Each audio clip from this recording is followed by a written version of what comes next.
Hey guys, tonight we step into streets paved almost 2,000 years ago, your sandals clicking softly against cobblestones worn smooth by countless Roman feet. The air feels oddly still, almost staged, as though someone pressed pause on the entire city. That's because, well, they sort of did. Vesuvius did the pressing, and it pressed harder than any pause button you've ever known. You probably won't survive this journey, at least not if you're thinking literally, because volcanic eruptions don't exactly hand out participation trophies. But since this is bedtime history, you get the thrill without the ash in your lungs. So, before you get comfortable, take a moment to like the video and subscribe, but only if you genuinely enjoy what I do here. And while you're at it, post your location and local time. I love knowing where and when you're listening from. Now dim the lights, maybe turn on a fan for that soft background hum, and let's ease into tonight's journey together. The city greets you in twilight. Imagine standing at the edge of Pompeii, gazing down a street lined with lava stone curbs, stepping stones raised high enough so your toga hem doesn't drag through the muck. You shuffle along, noticing how the grooves from ancient cartwheels cut straight through the stones like scars etched deep by repetition. Your modern sneakers would trip here, but your imagination slips smoothly, gliding through. The houses rise on either side, some crumbled, some preserved like stubborn time capsules with faded frescoes still clinging to plaster. A Roman would have recognized the bustling energy, though tonight you get the hushed version, a museum under moonlight. And there's the first little historical fact to keep in your mind. Pompeii wasn't a big city by Roman standards, maybe around 10 to 12,000 residents at its peak. That's basically a large town, closer to a modern suburb than a metropolis. And yet its design still feels ambitious. Neat grid streets, water fountains at the corners, bakeries on practically every block. Rome didn't skimp on civilization, even out here on the Campanian coast. You pass a wall where someone scratched graffiti, not in the spray paint sense, but in neat Latin phrases. Some were political ads, others cheeky notes. Imagine the Roman version of "Marcus was here." One even reads, loosely translated, "Gaius loves Julia, may she never stop." It's touching, really, or creepy, depending on whether Julia ever gave her consent. Either way, archaeologists found thousands of these scribbles, a raw window into everyday voices. Historians still argue whether Pompeii had unusually high literacy or if the city just gave us a skewed snapshot because its walls were preserved so well. A breeze drifts past, though you know it's your imagination filling in for the dead silence of excavated ruins. You smell phantom bread, fresh from an oven that no longer burns, and your stomach growls even though you ate earlier. A dog trots past your vision, tail wagging, though in reality it's only your brain conjuring the famous plaster casts of animals trapped in ash. There's one haunting cast of a dog still curled in agony, chain tight against its neck. Sleep-friendly reminder, tonight we focus on the city before the tragedy. That shadow lingers, but for now you're just strolling, noticing the way life once hummed here. A quirky tidbit for you. Ancient Pompeians used to whiten their togas with, you guessed it, urine. Collectors would go house to house gathering it in jars, and fullers, the professional launderers, would splash it into vats because ammonia cleans surprisingly well. So as you stroll past a doorway labelled Fullernica, you might wrinkle your nose, but also marvel at Roman practicality. Imagine explaining to your roommate, "Sorry, the laundry smells funny, it's just a urine rinse cycle." That's one history class fact teachers usually leave out. Ahead, the paving stones shine under the last glow of dusk. Oil lamps flicker in. Niches where light once kept burglars nervous. Some streets have stepping stones tall enough you almost hop across like a playground game. It's functional, yes, but tonight it feels playful too, like the city is daring you to skip. And here's another piece of debate. Were these streets truly filthy with sewage flowing down the middle, or is that just a modern exaggeration? Historians still argue whether Pompeii had advanced underground drains or relied on rainwater to sweep the nastiness away. If you're leaning toward the gross version, congratulations, you've chosen the less sleep-friendly option. You glance up at Mount Vesuvius. It doesn't look sinister right now, just a hulking silhouette against purple sky. No plume of smoke, no lava dripping dramatically. Locals in 79 CE probably thought of it as a fertile hill more than a ticking time bomb. Grapevines wrapped its slopes, and wine merchants grew rich shipping amphorae all over the Mediterranean. You almost taste the red wine, sharp and earthy, poured into clay mugs at taverns you'll wander into later. The cobbled street narrows as you weave deeper, shadows stretching, fresco colours dimming until the figures painted on walls seem to move slightly like a trick of candlelight. A Roman child darts across your imagination, chasing a wooden hoop, laughing, and you feel that surreal pang. You're watching a ghost city that once pulsed with warm, ordinary lives. Some cooked stew, some argued politics, some worried about paying rent. They didn't know they'd end up in your bedtime history story, centuries later, keeping you company as you try to relax. You stop at a fountain where water once gurgled through lead pipes. Romans engineered aqueducts to bring fresh flow even here, 30 miles from Naples. The spout is carved as a lion's head, its mouth now dry. You run your hand over the stone, cool and rough, imagining the splash and chatter of people filling clay jars. A quirky whisper slips in. Roman kids might have cooled off here, splashing each other, their parents yelling, "Stop wasting water." Some things never change. The city settles into its twilight rhythm. Doors creak, merchants shutter stalls, while somewhere faintly a lyre strums. The melody is just your sleepy mind, but it adds texture, like ASMR woven through history. You glance again at the grooves in the road, deep enough to rattle cartwheels endlessly, and you realize you're following tracks left by people who never knew you, but who shared your love of food, laughter, and silly graffiti. It's oddly comforting, like time folds here, and Pompeii becomes less of a ruin, more of a neighborhood waiting to tuck you in. As the night air grows cooler, the cobblestones feel slick under your sandals. You pass by a bakery, its round oven still standing like a stone igloo. Archaeologists found dozens of carbonized loaves inside one, blackened but still shaped like bread. It's eerie, food frozen mid-bake. You almost hear a vendor calling out the day's prices, urging you to buy before it sells out. Modern reminder, those loaves looked suspiciously like giant bagels, complete with score marks for easy breaking. You wonder whether Romans invented gluten-free as an option, but honestly, their bread was hearty enough to double as a doorstop. You pause. The city feels alive in the way dreams often feel, not quite accurate, not quite wrong. A family's laughter echoes from a courtyard. An old man argues about politics near the forum. A dog barks, and then silence again, broken only by your footsteps clicking on stone. The first section leaves you at the edge of curiosity. You've stepped into a living postcard, one stitched with graffiti, bread ovens, and urine-washed togas. Pompeii is not just ruins. It's a stage where ordinary Romans lived, joked, and worried just like you. And tonight, you'll keep walking, section by section, until the city reveals its deepest secrets. The mountain lingers above you, its outline catching the faintest shimmer of moonlight as if someone drew a colossal shadow just beyond the rooftops. You crane your neck, and there it is, Vesuvius, the quiet overlord of Pompeii. It doesn't rumble tonight, doesn't glow or spit fire. No, tonight it plays the role of a sleepy guardian, looming but gentle, the way a cat looks peaceful before it shreds your curtains. You can almost convince yourself that the mountain is harmless, that the people of Pompeii were right to see it as a vineyard-clad friend rather than a menace. After all, nothing bad had happened in living memory. For them, Vesuvius was generous, fertile soil, fine grapes and lush crops.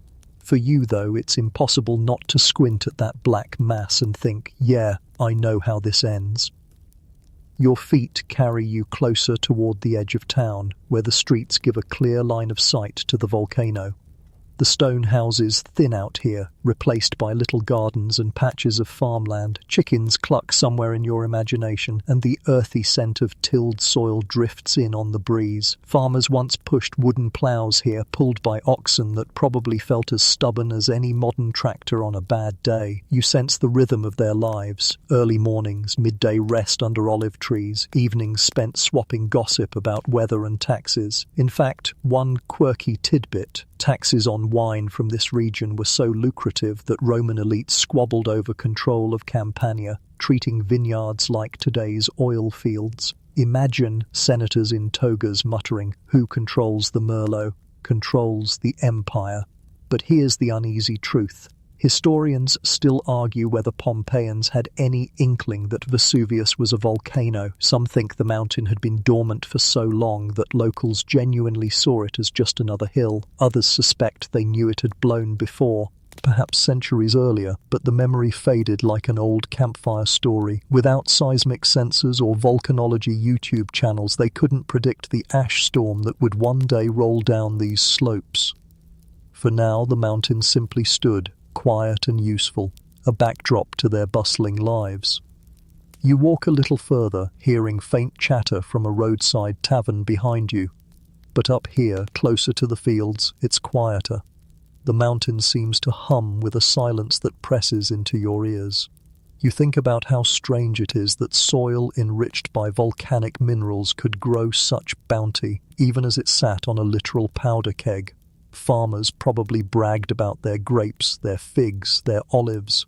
Best in Italy, they'd claim, and you, politely sipping, would nod while thinking, sure, until the ash hits. Another fact, the eruption of 79 CE wasn't even the biggest Vesuvius could manage. Later blasts, centuries after, were stronger, so in a way, Pompeii didn't even catch the mountain on its worst day. That's like losing a game of chess to someone who wasn't even trying. Yet the scale of destruction was still enormous, enough to bury entire towns. It's humbling, really. Nature flexes, humans scurry, and 2,000 years later, you're lying in bed, listening to the echo.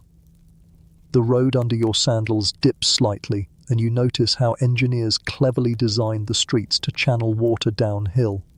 Imagine rain rushing past, flowing out of town instead of pooling. Roman urban planning wasn't just practical, it was smugly efficient. A modern city planner might wander here and think, maybe they were onto something. Meanwhile, you're just glad you're not splashing through puddles in sandals.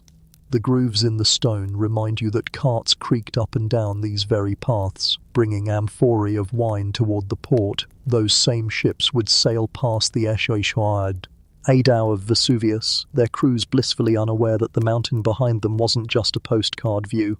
You pause at a small shrine by the roadside. Its niche still holds faint traces of painted gods, though the colors are barely clinging. Locals may have left offerings here, hoping for safe travels or a good harvest. You picture someone dropping a fig or pouring a splash of wine, muttering a quick prayer. It's oddly touching, humans asking unseen forces for mercy while ignoring the very visible mountain staring down at them. If you squint, you can see the irony. A quirky little detail floats into your thoughts. Roman writers occasionally described mountains as living beings, even gods in disguise. Maybe some Pompeians thought Vesuvius itself was divine, not dangerous. They might have whispered that the mountain was home to Vulcan, god of fire and forge. In hindsight, that belief feels both poetic and uncomfortably on the nose, like calling your pet snake Mr. Cuddles and then acting surprised when it bites. The path winds higher, and from here the view of Pompeii stretches wide. You see tiled roofs clustered together, streets laid out in neat rectangles, the forum at the center like a heart. Beyond, the shimmer of the Bay of Naples glints under fading light. The sea looks calm, but you know sailors once feared sudden storms whipping up from nowhere. Some historians even suggest the eruption may have coincided with tremors or tidal shifts, making the whole region feel cursed. Others shrug, saying coincidences happen. Either way, standing here, you feel small, caught between a mountain that could smother and a sea that could swallow. The evening air grows cooler, brushing your skin. You tug your cloak, or let's be honest, your blanket tighter, imagining yourself part of this ancient world. Farmers pack up tools, children chase each other home, lamps flicker in windows. Life carried on under the shadow of Vesuvius as though the mountain were nothing more than scenic background. That's the unsettling part. They lived with beauty perched on danger, never realizing they'd one day be remembered not for their markets or mosaics, but for the way their world ended. And yet, tonight, the volcano sleeps. It doesn't stir, doesn't send smoke signals. It just watches over you, massive and dark, while you trace your way back down toward the city's glow. For a moment you let yourself believe the Pompeians were right, that the mountain was their friend, not their executioner. You breathe in the imaginary scent of grapevines, hear the distant clang of amphorae being loaded, and feel soothed by the rhythm of ordinary life beneath extraordinary risk. The shadow of Vesuvius follows you as you descend, a reminder that safety is sometimes just a story we tell ourselves. The mountain looms, patient, as if waiting for the right cue to step back into the script. But for now, it grants you peace, a towering lullaby of stone and silence. You step through a doorway, ducking slightly under the stone lintel, and find yourself inside a Roman house, a domus, as they called it. The air here feels cooler, hushed, like you've crossed into someone's personal world. You glance down and notice the floor first, a mosaic greeting you with neat tesserae tiles, arranged so carefully that the image still lingers after centuries. Some floors spelled out words like salve, welcome.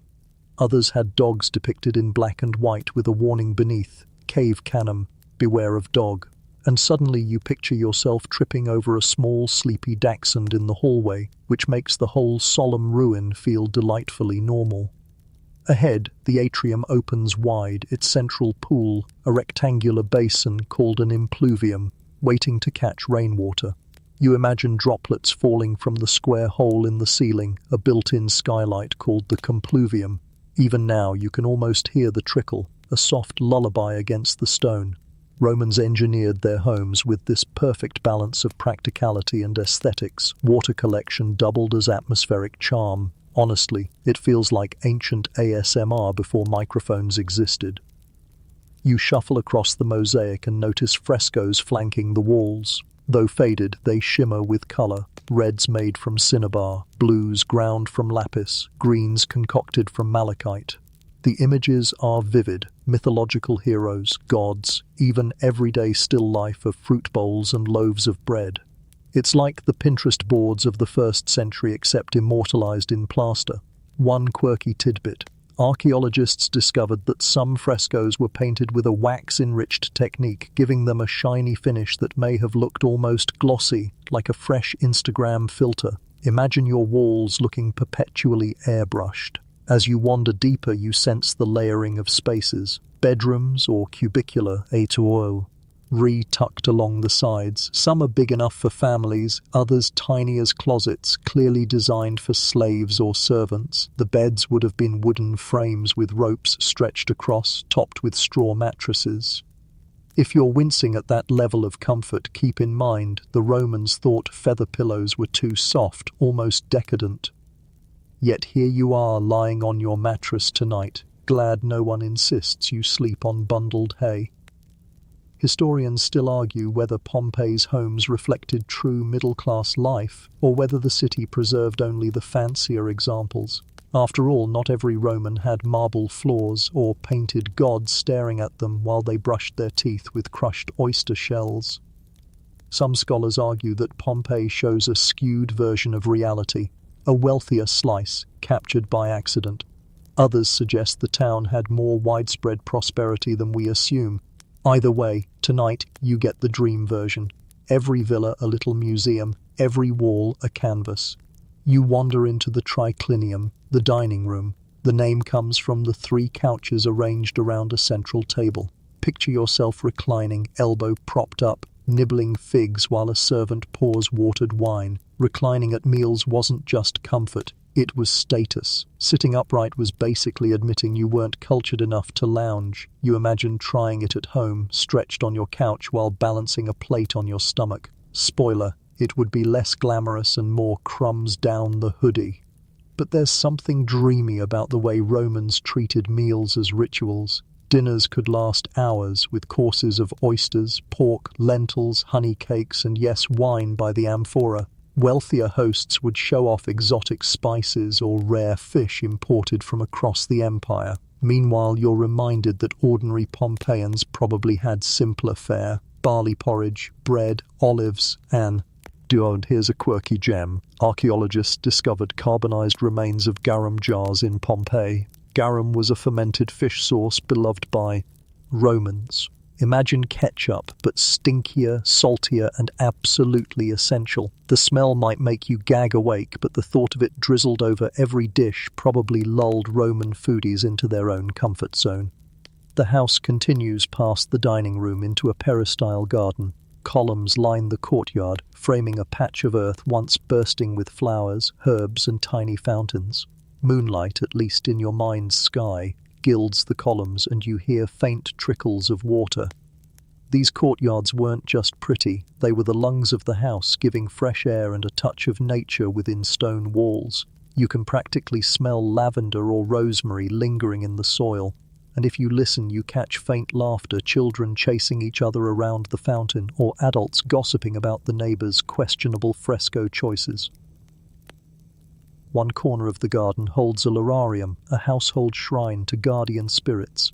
Painted figures of Lares, the protectors, watched over daily life. Families left offerings of breadcrumbs, fruit, even drops of wine. You kneel briefly, sensing the tenderness in this ritual. These weren't emperors or generals, just ordinary people hoping their loved ones stayed safe. The flicker of an oil lamp illuminates the little altar, and you feel warmth, not just from imagined flame, but from the sense that home, even in antiquity, meant protection.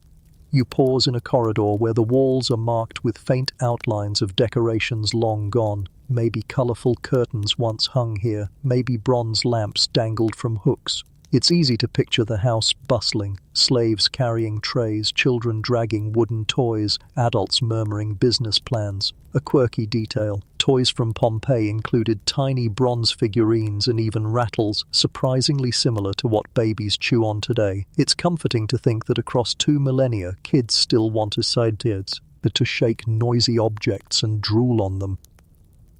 As you pass back into the atrium, the moonlight above gleams in the impluvium, turning the shallow pool into a mirror.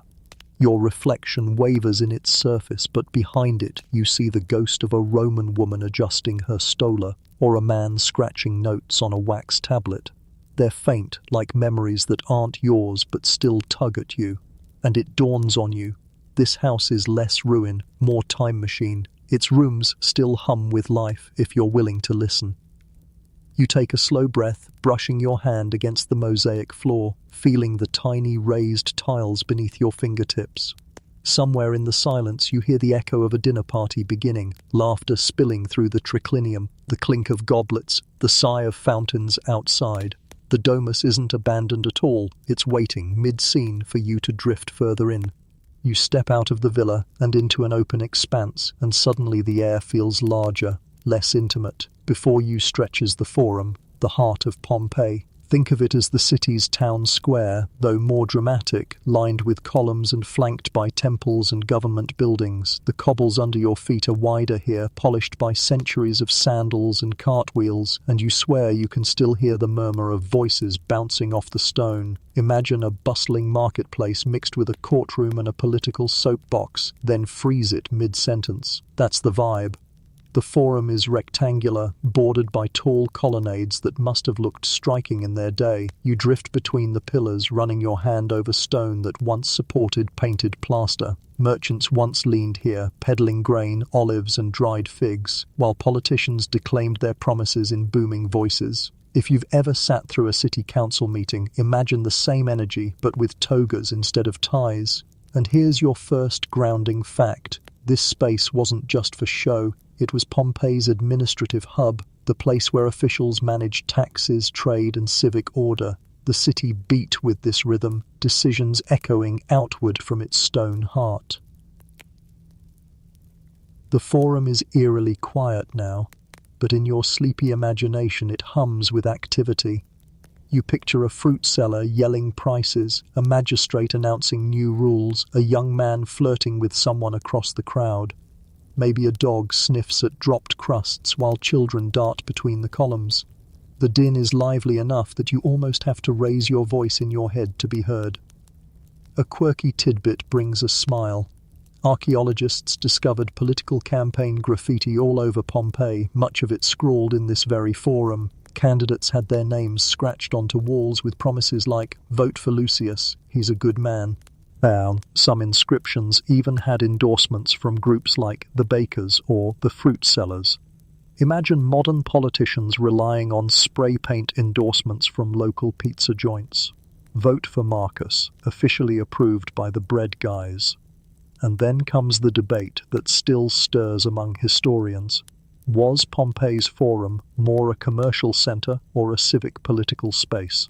Some argue it leaned heavily toward trade, pointing to stalls and storage rooms lining the edges. Others emphasize its grand temples and statues, insisting it was about prestige and ceremony. The truth, as usual, is probably a blend. Tonight you get both versions. You wander past a temple where incense once curled upward, and then pivot to a corner where someone is hawking lentils. You pause near the Temple of Jupiter at the northern end, its columns rising like ribs of a skeleton. Once it dominated the skyline, with Jupiter, king of gods, presiding over the city. In your imagination, a priest climbs the steps, raising his hands in prayer, while smoke from a sacrificed bull drifts into the night. The scene is solemn, though you can't help but notice how the temple doubles as a political backdrop. Leaders loved to stand here and remind citizens that Jupiter approved of their power. Classic move, borrow divine authority for earthly business. On one side of the forum stands the basilica, not a church but a law court and business hall. Inside, merchants would argue contracts, lawyers would plead cases, and judges would settle disputes. You picture the buzz of conversation echoing under the high roof. Maybe two farmers quarrelled over grapevine boundaries, or traders bickered about short-changed coin purses. In your head, you overhear one muttering, "Your scales are rigged," while the other insists, "Historians still argue whether I'm honest." Okay, maybe that's you adding the debate line for fun, but you get the point. Justice, commerce, and chatter all blended here. The space itself feels massive, almost theatrical. Statues of emperors and gods once stood tall, bronze glinting in sunlight. Though many are gone, their pedestals remain, like empty chairs at a dinner table. You wander between them, imagining stern faces staring down at citizens. Even in sleep-friendly mode, there's a faint chill, reminders that power was always on display here, watching.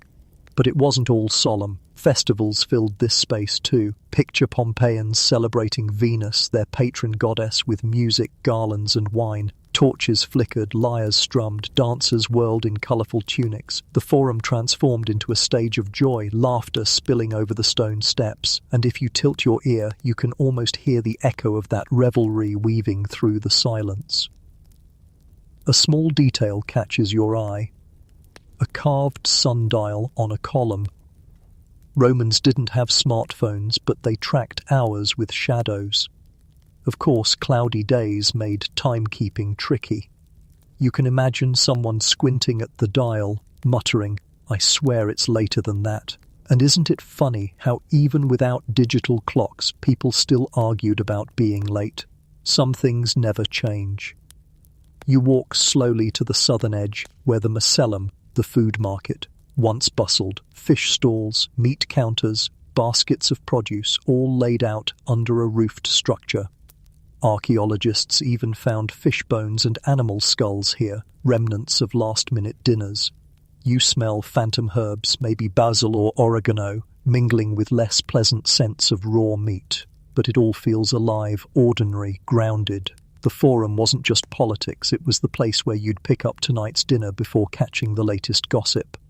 Standing in the centre, you turn in a slow circle, taking it all in. Temples, basilica, markets, colonnades. It's overwhelming, but in a gentle, rhythmic way. You feel history breathe here, not in dusty silence, but in layered soundscapes. Prayers, arguments, laughter, haggling footsteps. The forum was Pompeii's collective living room, and you're standing in it at dusk, a guest welcomed across centuries. As the moonlight deepens, the columns cast long shadows, and the crowd of your imagination begins to fade. But the forum itself remains, its stones etched with countless footsteps. You realize this was more than a civic square. It was memory materialized, a place where life was both ordinary and extraordinary. And tonight it lets you wander, listening to echoes that no one else can hear. You leave the open expanse of the forum behind, your sandals clicking once more on narrower streets until the air grows warm and misty. You've reached the baths of Pompeii, those great marble spaces where the city's residents soaked, sweated, and socialized. If the forum was the public brain of the city, the baths were its living room, equal parts hygiene, gossip hub, and spa. The entrance yawns before you, framed by sturdy columns and decorated lintels. You push through, and suddenly everything feels hushed, damp, and echoing, like stepping into a tiled cathedral where the sermon is steam. The first chamber is the apoditerium, or changing room. Benches run along the walls, and in your imagination people shuffle in, tugging off sandals, setting down baskets. Hooks once lined the walls for clothing, and yes, theft was a problem. Graffiti here even warns against sticky-fingered bathers. Imagine scribbling, "Beware, Marcus steals tunics." That's the ancient version of a locker room PSA. The floor is mosaic, decorated with patterns meant to distract you from how awkward you look in public without clothes. A small doorway leads into the tepidarium, the warm room. Here the air is cozy, heated by the genius of Roman engineering. Beneath the floor runs a hypocaust system, hollow bricks carrying hot air from a furnace, warming the tiles under your feet. The walls too have flues where the heat circulates, turning the whole chamber into a giant radiator. You can feel the pleasant warmth rising through your sandals, seeping into your skin, and you sigh. It's basically central heating before central heating, proof that Romans weren't just good at conquering, they were also good at being comfortable. One quirky tidbit. Archaeologists discovered little bronze strigils, curved scrapers, left behind in bathhouses. Bathers used them to scrape oil, dirt, and sweat off their skin after exercise, so instead of soapy showers they smeared themselves in olive oil, then scraped it off like they were peeling a vegetable. Not glamorous, but surprisingly effective. Imagine explaining your skincare routine. Oh, just oil, sweat, and a bronze spatula. Sephora would be horrified.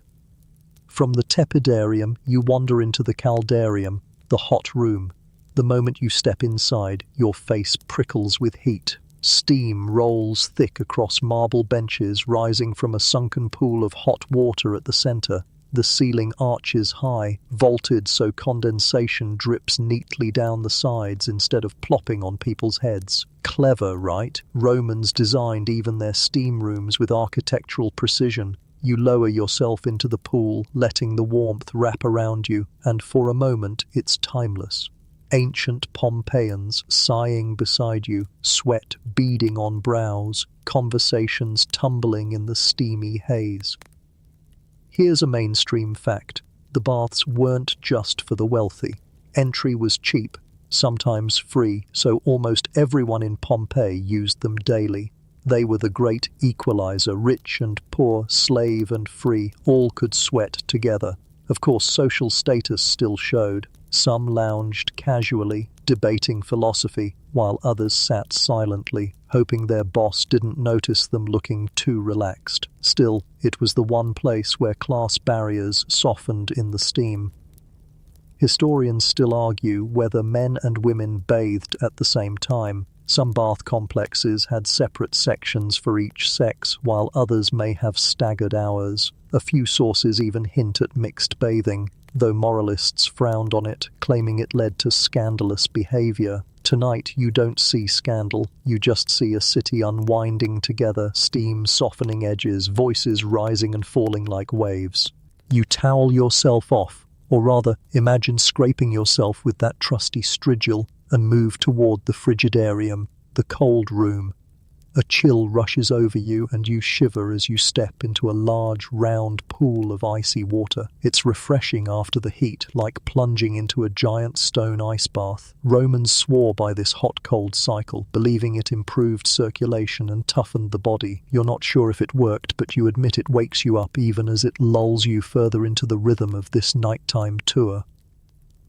Around the edges of the baths, niches hold statues, Apollo, Venus, Hercules, watching silently as bathers drifted through rituals. Frescoes line the walls too, scenes of marine life, dolphins leaping, tritons blowing conch shells. The decoration wasn't random, it was meant to make you feel like you'd slipped underwater into a dreamscape, and in this sleepy narration you've definitely succeeded.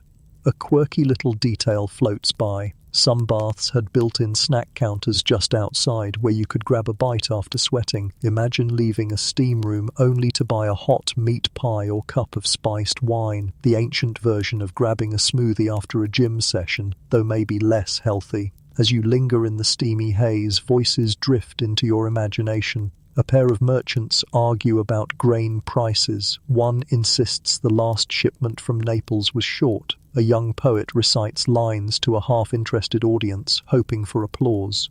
Somewhere in the mist, kids splash each other, ignoring their parents' stern shushes.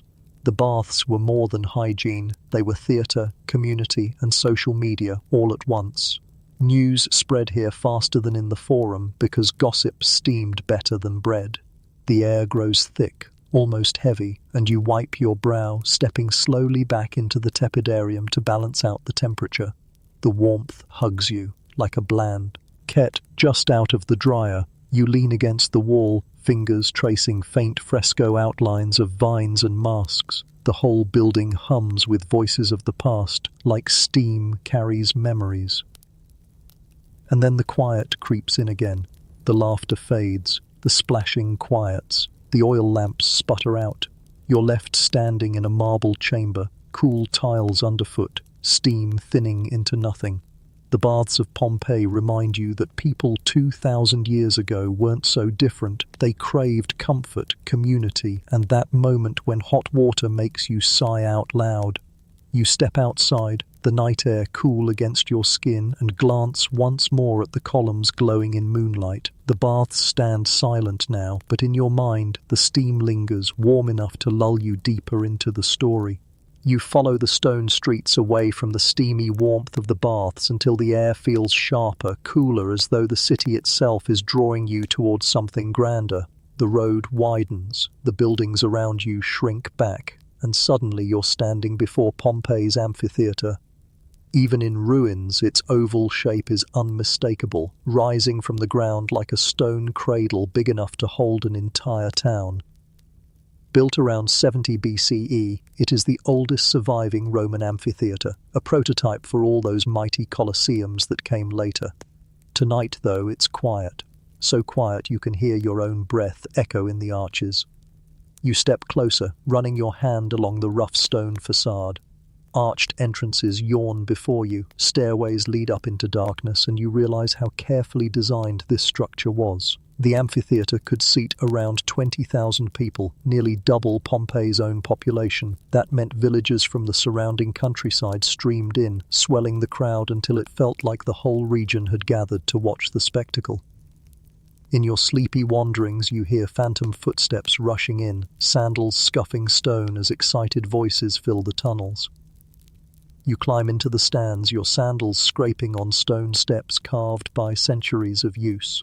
The seating was arranged by class, senators and elites closest to the action, common citizens above them, women and slaves tucked furthest back. It's not hard to imagine the buzz of anticipation, the sun glaring down on a sea of togas and vendors hawking dates, nuts, and cheap wine in clay mugs. The amphitheatre wasn't just entertainment, it was social ranking on display. Everyone knew their place, literally etched into the seating tiers. A mainstream fact for you: Pompeii's amphitheatre predates Rome's Colosseum by more than a century. In many ways, this smaller arena was the test model. Its designers solved the challenge of moving massive crowds by building efficient stairways and corridors so people could enter and exit without too much chaos. It's the ancestor of modern stadium design. Next time you're stuck in traffic after a concert, just know Pompeians figured out crowd control 2 millennia ago. Your imagination flickers, and suddenly the arena below fills with sound, trumpets blaring, drums pounding. Gladiators stride out from the underground tunnels, their armor glinting in sunlight, swords and tridents at the ready. The crowd roars. You can almost feel the vibration of thousands of voices rising in unison. A gladiator nods to the referee, another twirls his weapon, and the dust swirls at their feet. You sit higher up, safely removed, watching through a haze of history. But here's a quirky tidbit. In 59 CE, this very amphitheater hosted a riot so intense that the Roman Senate banned gladiatorial games in Pompeii for 10 years. The brawl broke out between Pompeians and visitors from nearby Nuceria. Insults flew, fists followed, and soon weapons clashed in what turned into a miniature war. Ancient sources report blood spilled, families maimed, entire groups exiled. Imagine showing up for entertainment and leaving with a Senate decree shutting down your arena. It's the Roman version of, "This event has been cancelled due to crowd behavior." Historians still argue whether the riot was sparked by long-standing rivalry or just drunken bravado fueled by cheap wine. The frescoes in Pompeii even show painted depictions of the chaos, proof that locals remembered it vividly. Tonight, though, you don't hear violence. You just hear the echo of excitement, the hum of anticipation before the first clash, the communal thrill of spectacle. The arena floor stretches wide before you, covered now in grass, but in your drifting imagination it's sand once again, carefully raked smooth before each match. Beneath it lies the hypogeum, a network of tunnels where animals and gladiators waited. Lions, bears, even exotic leopards might have been caged there, imported from far corners of the empire. You pause to consider how surreal it must have been for a farmer from Campania to watch an African lion charge out of a wooden cage. For you, it's a safe daydream. For them, it was jaw-dropping reality. As you sit higher in the stands, you notice how the arena's acoustics carry every sound. A shout from the floor bounces upward, clear and sharp. The designers knew how to amplify drama without microphones. That's why the amphitheater doubled as more than just gladiatorial games. Musicians sometimes performed, actors staged reenactments of myth, even public speeches echoed here. Imagine TED Talks, but with more sand and fewer slides. The moonlight washes across the empty seats, and for a moment you feel like the last spectator left behind. You hear echoes of cheers, the clash of metal, even the hush before a final blow. Then the sound fades, replaced by the chirp of a night insect and the sigh of a breeze sweeping across the arena. The amphitheater sleeps now, its energy folded into stone, but if you close your eyes, the ghosts still perform. A quirky image pops into your mind. Archaeologists discovered graffiti boasting of gladiators' victories, like sports fans carving "Go Team" into walls. Some names were repeated again and again, champions adored by their fans. You wonder what it would have been like to cheer for your favorite gladiator, to wear their colors, maybe even bet a few coins on their success. In that sense, Pompeii wasn't so different from your local stadium on game day. The night deepens. You stretch and your legs along the stone bench, leaning back, letting the imagined crowd dissolve. The amphitheater holds you in its vast embrace, its stones radiating a sleepy calm rather than frenzy now. You breathe slowly, the rhythm of centuries echoing in your lungs. For Pompeians, the amphitheater was adrenaline, community, and identity. For you, drifting through its ruins under moonlight, it's a lullaby carved in stone, grand, echoing, and oddly soothing. The arena that once shook with cheers now hums like a giant cradle, rocking you deeper into history's dream. You step away from the hushed grandeur of the amphitheater, winding back into the narrower arteries of Pompeii. The night feels different here, more intimate. The lamps flicker lower, the streets seem closer, and you catch the faint scent of smoke curling from a tavern door. The sound of dice rattling against a wooden counter drifts out, followed by laughter that's just a little too loud to be sober. Welcome to Pompeii's tavern nights, the cozy, chaotic corners where daily worries dissolved in wine, chatter, and the occasional bar fight.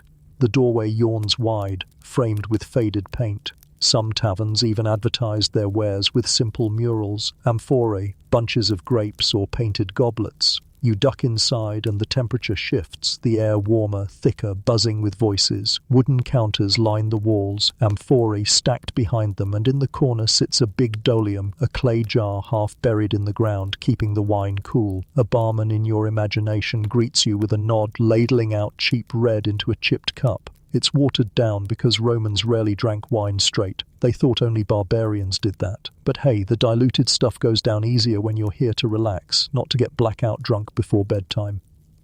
A mainstream fact: taverns in Pompeii were everywhere. Archaeologists have identified over 150 thermopolia, basically ancient snack bars, scattered through the city. Some catered to locals on the go, others to travelers who wanted a quick bite before moving on. It tells you something about Pompeian life. Eating and drinking outside the home wasn't an occasional indulgence, it was baked into daily rhythm. Imagine a culture where fast food doesn't mean burgers, but steaming pots of lentils and mulled wine. The counter is tiled with bright patterns, reds and yellows glinting in lamplight. Embedded in it are dolia, round openings that once held stew, chickpeas or sauces, ready to ladle into bowls. You lean in, imagining the smell. Garum-soaked fish, spicy sausage, fresh bread. Okay, maybe not so sleepy-friendly if you're hungry, but it's vivid. And here's your quirky tidbit. Graffiti inside some taverns includes not just slogans or doodles, but bar tabs. Someone literally scratched a tally of how much they owed for drinks. Marcus, 2 wines, still unpaid. Some things never change. The tavern hums around you. In the corner, a group of labourers argue over dice, the little cubes clattering against the table. Gambling was technically frowned upon, but taverns were where rules got blurry. The men slap down coins, laugh, groan. One swears under his breath before tossing again. You watch as another pockets his winnings, grinning like he just conquered Gaul. In the background, a musician plucks at a lyre, the sound twangy and cheerful, almost drowned out by voices but stubborn enough to be heard. Historians still argue whether taverns were wholesome gathering spots or dens of vice. Roman moralists predictably painted them as shady, full of drunkards, pickpockets, and worse. But the sheer number of taverns suggests they were integral to city life. Were they dangerous dives or neighborhood hangouts? Tonight, in your dreamlike stroll, you get the lighter version: laughter, warmth, and gossip spilling into the night. You sip your watered wine, imagination only, don't worry, and lean against the counter. A couple nearby debates gladiator results from the amphitheatre earlier in the week. Spiculus was robbed, one insists, while the other shakes his head, swearing the referee was fair. Their voices rise, hands waving, but soon they dissolve into laughter, toasting each other's bad judgment. Another patron brags about a new mosaic commissioned for his atrium, embellishing the details until it sounds more like a palace than a house. You realize taverns weren't just about food or drink, they were theatres of story, each cup loosening tongues until everyone became their own bard. A funny detail floats into your mind. Some taverns offered takeout. Clay jugs of wine or stews could be carried off, much like modern takeaway containers. Imagine walking home with a warm jug balanced under your arm, trying not to spill garum sauce on your sandals. The thought makes you smile because suddenly the past feels less distant and more like your local street corner. As the night deepens, the tavern fills with smoke. Oil lamps sputter on shelves, shadows dancing along frescoed walls. The painted gods and animals seem to lean in, watching the merriment with sly smiles. You overhear a joke, something about a donkey, a senator, and a runaway amphora. The punchline doesn't quite land in translation, but the laughter around you is contagious. You chuckle softly, realizing that humor, like wine, travels easily across centuries. The dice rattle louder, another cup is poured, and you feel the tavern sway with energy. Yet beneath the noise there's a comfort here, a rhythm of routine. These were the places where workers ended their day, where news was shared, where worries shrank under candlelight. For a city that would one day vanish in a roar of ash, these moments mattered most. The ordinary, the everyday, the laughter between bites of stew. Gradually, the chatter fades in your ears. The dice slow their rattle, the lyre player tucks his instrument away, and the oil lamps dim lower. You step back outside into the cooler air, leaving behind the smoky warmth. The tavern door creaks shut, muffling the last chuckle, and you find yourself once more in the moonlit streets. The night feels softer now, the stones underfoot cool against your sandals. You glance back, imagining the tavern still alive behind the walls, laughter echoing faintly.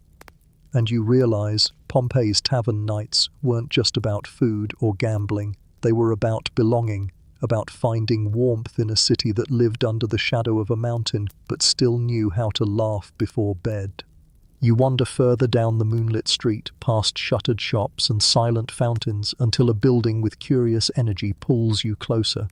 The walls are low and modest compared to the grand houses, yet the doorway gapes like it has a story to tell. Inside, the walls flicker with images painted centuries ago, explicit, funny, and oddly endearing. You've stepped into Pompeii's most infamous address, the brothel, or lupanar. Even in this sleepy narration, the place blushes with human longing, humour, and a reminder that history isn't always marble statues and stern senators. Sometimes it's cheeky graffiti and awkward wall art. The lupanar was small, 10 rooms total, clustered around a narrow hallway. Stone beds line each chamber, and you wince at how uncomfortable they look. Straw mattresses softened them, sure, but still, stone bed frames aren't exactly luxury. You imagine the creak of straw, the whisper of cloth, the sound of footsteps echoing down the tight corridor. A lamp flickers in the corner, casting shadows that make the frescoes shift slightly, almost like a wink. And the frescoes, well, they don't leave much to your imagination. Painted above the doorways are vivid scenes of couples entangled in every possible position. The images were practical in one sense, almost like a menu, letting clients pick their preference, but they also carry humour. Some figures grin ridiculously, like the artist couldn't resist poking fun at the very act. It's both bawdy and oddly light-hearted, like the walls themselves are in on the joke. You lean closer, chuckling quietly, and realize that the Roman sense of humor wasn't so different from ours. Here's a mainstream fact. The Pompeian brothel is one of the best preserved examples from the Roman world, complete with graffiti scratched into its plaster walls. Archaeologists found over 100 messages here, ranging from boasts, "I pleased many girls here," to reviews, "Felix was good," to random doodles of gladiators. It's part Yelp review, part bathroom stall confession, frozen in time. A quirky tidbit, the term lupanar comes from lupa, meaning she-wolf. That's what Romans sometimes called prostitutes. So, in a way, this was the wolf den. Not exactly subtle, but it does give you a mental image of wolves howling under moonlight, which might have amused the locals. And yes, some historians still argue whether prostitution in Pompeii was a respected trade, a tolerated necessity, or a social stigma. Some evidence suggests it was regulated by officials, with brothels taxed and licensed. Others believe it operated more informally, hidden in taverns and side alleys. The debates continue, but the painted walls here lean toward openness. You can't really miss the point when the ceiling stares down with cheeky frescoes. The air feels thicker inside, though you know it's your imagination layering smells of oil lamps, perfume and sweat. Voices rise in your head, whispers, laughter, arguments over coin. A client drops a denarius onto a table, a woman counts it with a practiced hand, and footsteps creak toward one of the small rooms. You glance in, the stone bed waiting, the fresco above nodding knowingly. For a place built for secrecy, the lupanar feels surprisingly candid. You pause to trace the graffiti. Some scratches are names, Julia, Marcus, Ampliatus, etched to mark a visit or a memory. One reads something like, "I had a great time here, thanks." Another, more blunt, brags about performance. You smile, realizing that bragging culture is older than history books like to admit. Ancient Rome had its philosophers and generals, but it also had guys scribbling nonsense on bathroom walls. The corridor narrows and you imagine the daily rhythm of this house. Doors opening, closing, footsteps padding across stone. Women laughing together between clients, sharing gossip about the baker's prices or the gladiator they fancied. A barman from the tavern earlier drops by, pretending not to know anyone will mention it later. The brothel wasn't just about transactions, it was woven into Pompeii's web of ordinary life. There's humour here too. One fresco shows a man with comically oversized features, painted almost like a caricature. Maybe it was meant to entertain, or maybe the artist had a sense of mischief. You catch yourself chuckling softly, imagining a patron stumbling in after too much wine, laughing at the wall before realizing the walls were laughing back. But the brothel, for all its cheekiness, also reminds you of deeper truths. It shows how Pompeians dealt with desire openly, without Victorian prudishness. It also shows inequality. Many of the women here were likely enslaved, their choices limited, their lives carved into stone rooms. That tension lingers under the humor, making you reflect even as you try to stay in sleepy rhythm. You step back into the hallway, frescoes glowing faintly in lamplight. The voices fade again, leaving only the sound of your own breath. You realize that in this place, more than anywhere, Pompeii feels alive, not just because the walls preserved acts of intimacy, but because they preserved laughter, awkwardness, and humanity. Outside again, the cool night air wraps around you. You glance back at the small building, modest yet unforgettable. The forum showed politics, the amphitheater showed spectacle, but the brothel shows the unfiltered, sometimes ridiculous, side of being human. And as you stroll on, you can't help but smile at the thought that even in a city buried by ash, humor and longing painted themselves stubbornly onto the walls. The streets narrow again as you drift onward, the brothel fading into shadow behind you. Soon a new set of smells wafts into your imagination, savory, smoky, a touch of yeast. You've arrived at Pompeii's kitchens and street food stalls, the heart of everyday flavor. Forget the marble temples and gladiator fanfare for a moment. This is where Pompeians satisfied their growling stomachs, and it's surprisingly familiar. The hiss of oil, the crackle of bread in ovens, the chatter of vendors hawking their specials. It could be any busy food market, just with more togas and less Instagramming. You stop at a thermopolium, a street-side snack counter. The stone counter curves outward, lined with round holes where large clay jars once sat, brimming with hot stew or cool wine. Even now, the colourful frescoes on the wall show painted amphorae, loaves of bread, and cheerful little scenes of diners.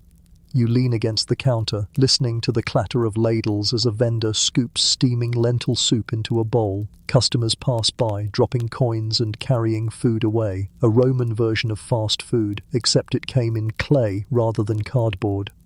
Here's your grounding fact. Over 80 thermopolia have been excavated in Pompeii, proving that street food wasn't just an occasional luxury. For many residents, especially those without kitchens at home, it was the main way to eat. Houses could be small and bare bones, so grabbing a quick bowl of beans or a hunk of bread from a vendor was easier than cooking. In other words, Uber Eats minus the delivery scooters.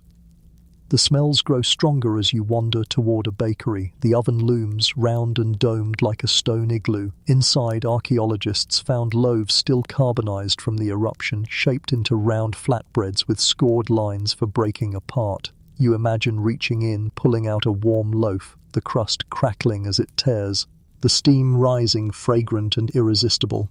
Maybe you'd spread it with honey or dip it into a bowl of garum sauce. Yes, that fermented fish condiment Romans adored. Quirky fact, garum factories in Pompeii were so pungent that neighbors probably grumbled about the smell, yet demand was so high the sauce was exported across the empire. Think of it as Rome's ketchup, except fishier, saltier, and way less polite on your nose.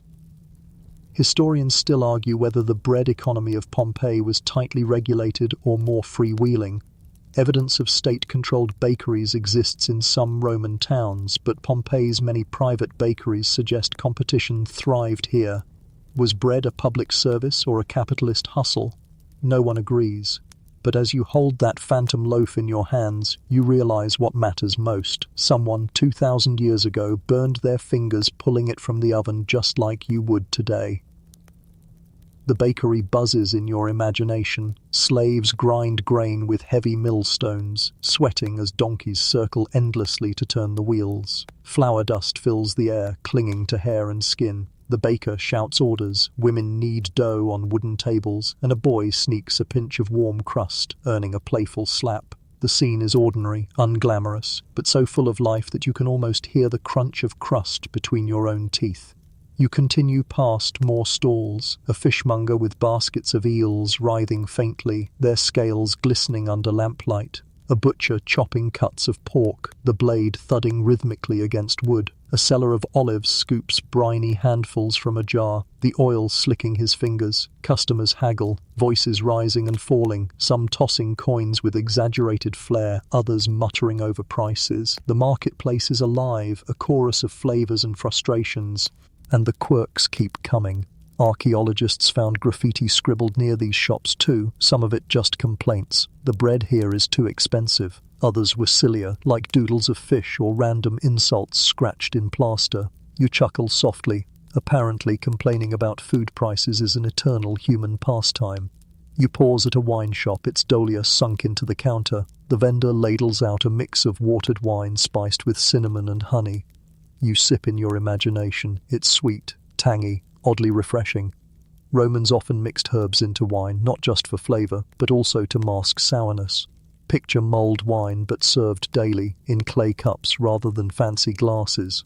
Some shops even sold second press wine, the cheaper version made by adding water to grape skins after the first pressing, basically the boxed wine of antiquity. The chatter swells around you. Friends gather at counters, laughing, sharing gossip while chewing on roasted chickpeas. Laborers grab bowls of stew before heading home. A merchant gestures dramatically as he brags about his latest shipment from Alexandria. You catch fragments of voices. The fish is fresh today. That baker cheats the scales. Did you hear about the fight at the amphitheater? The stories overlap, weaving a web of city life, and you're caught in the middle, smiling at how human it all feels. As the night deepens, the smells fade, the vendors shutter their counters, and the streets grow quiet again. You glance back at the bakery oven, now just a dark shell, its last warmth drifting into the cool air. The stalls stand empty, frescoes faintly glowing in lamplight, their painted loaves and amphorae waiting for another day that never came. But in your sleepy imagination, the market never closes. The bread stays warm, the wine stays spiced, the chatter never dies. Pompeii's kitchens and street food remind you that heist ori isn't just marble temples, it's also the smell of baking bread, the taste of cheap wine, and the joy of a good snack at the end of a long day. The night air grows quieter as you wander from the smoky taverns and fragrant kitchens toward a more solemn space. The chatter of dice and stew pots fades, replaced by the echo of your own sandals against stone. Ahead, looming shadows rise, columns, altars, and the hushed presence of Pompeii's sacred temples and shrines. For a city alive with taverns, jokes, and graffiti, faith still threaded through its daily rhythm like a quiet heartbeat. You step into this sacred district, and the air feels heavier, as if even your imagination bows in respect. The first sight is the Temple of Apollo, one of the city's oldest sanctuaries. The courtyard stretches wide, lined with Doric columns that stand like a forest of stone. At the center, the pedestal of Apollo's statue remains, though the god himself has long been carried away. In your drifting mind, though, he stands tall again, lyre in hand, gaze sharp, patron of light and prophecy. You hear the pluck of strings, faint and ghostly, a melody threading through the moonlit space. Priests once tended altars here, their robes flickering in torchlight as smoke from burnt offerings curled upward. A mainstream fact. Religion in Pompeii wasn't about one god but many. Jupiter, Venus, Apollo, Isis, and countless local spirits all shared space in the city. Temples dotted the streets, from grand sanctuaries to tiny household shrines. Faith was woven into every layer of life, not just in ritual but in graffiti, amulets, and frescoes. To walk through Pompeii was to brush shoulders with gods at every turn, whether you wanted to or not. You drift onward and find the Temple of Jupiter at the northern edge of the Forum. Its ruins still dominate the skyline, but once it stood as the city's crown. From its high podium, priests offered sacrifices to the king of gods, while magistrates posed nearby to borrow a little divine gravitas. Historians I'll argue whether these ceremonies were more religious or political theatre. Was it true faith or just clever stagecraft to impress the crowd? You suspect both. Jupiter got his smoke, the politicians got their authority, and the people got a show. A quirky tidbit tickles your imagination. Archaeologists found evidence of Egyptian cults thriving here, especially the Temple of Isis. That sanctuary was lavish, with frescoes of Nile landscapes and statues of exotic gods. It attracted both locals and travelers, its mystery rituals drawing whispers from traditionalists who thought it all a bit foreign and strange. After an earthquake in 62 CE damaged much of Pompeii, wealthy patrons quickly rebuilt the Temple of Isis, showing just how devoted people were. Imagine being so committed that you rebuild your favorite temple before repairing your own roof. You wander past smaller shrines too, street corner niches painted with protective spirits known as lares. Families left crumbs of bread, drops of wine, even small flowers here.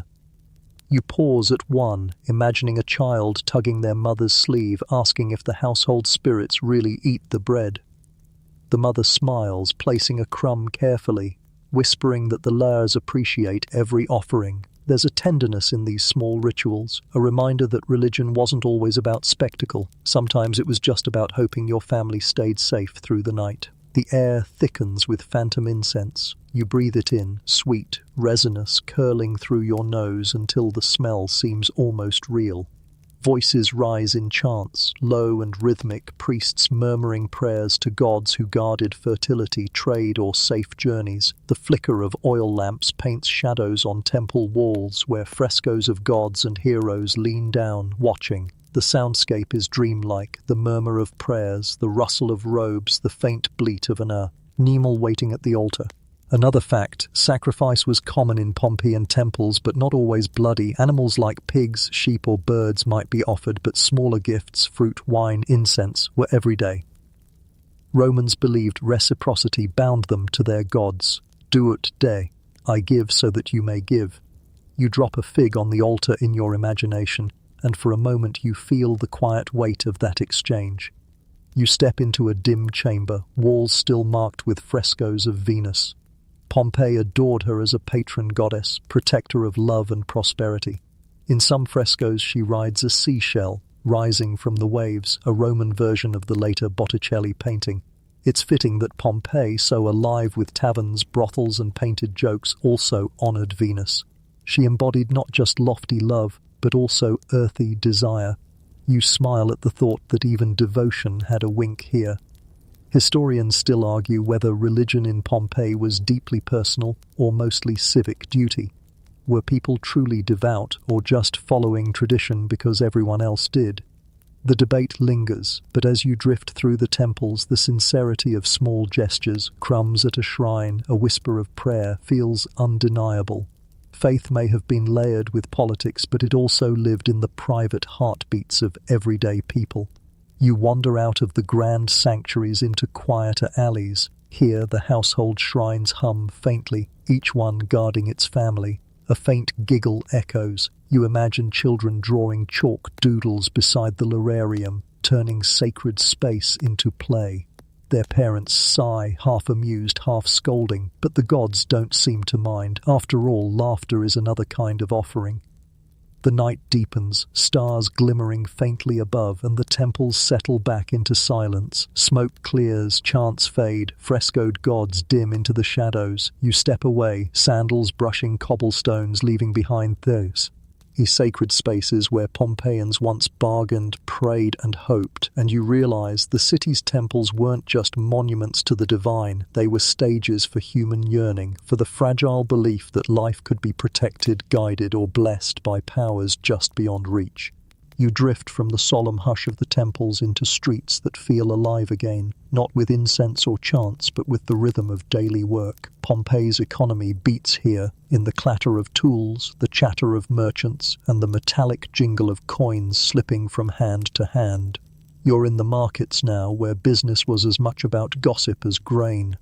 The stones underfoot are worn smooth by countless errands, housewives carrying baskets, slaves hauling amphorae, farmers arriving with carts full of produce. It's the hum of survival, the grind of a city awake every morning with mouths to feed.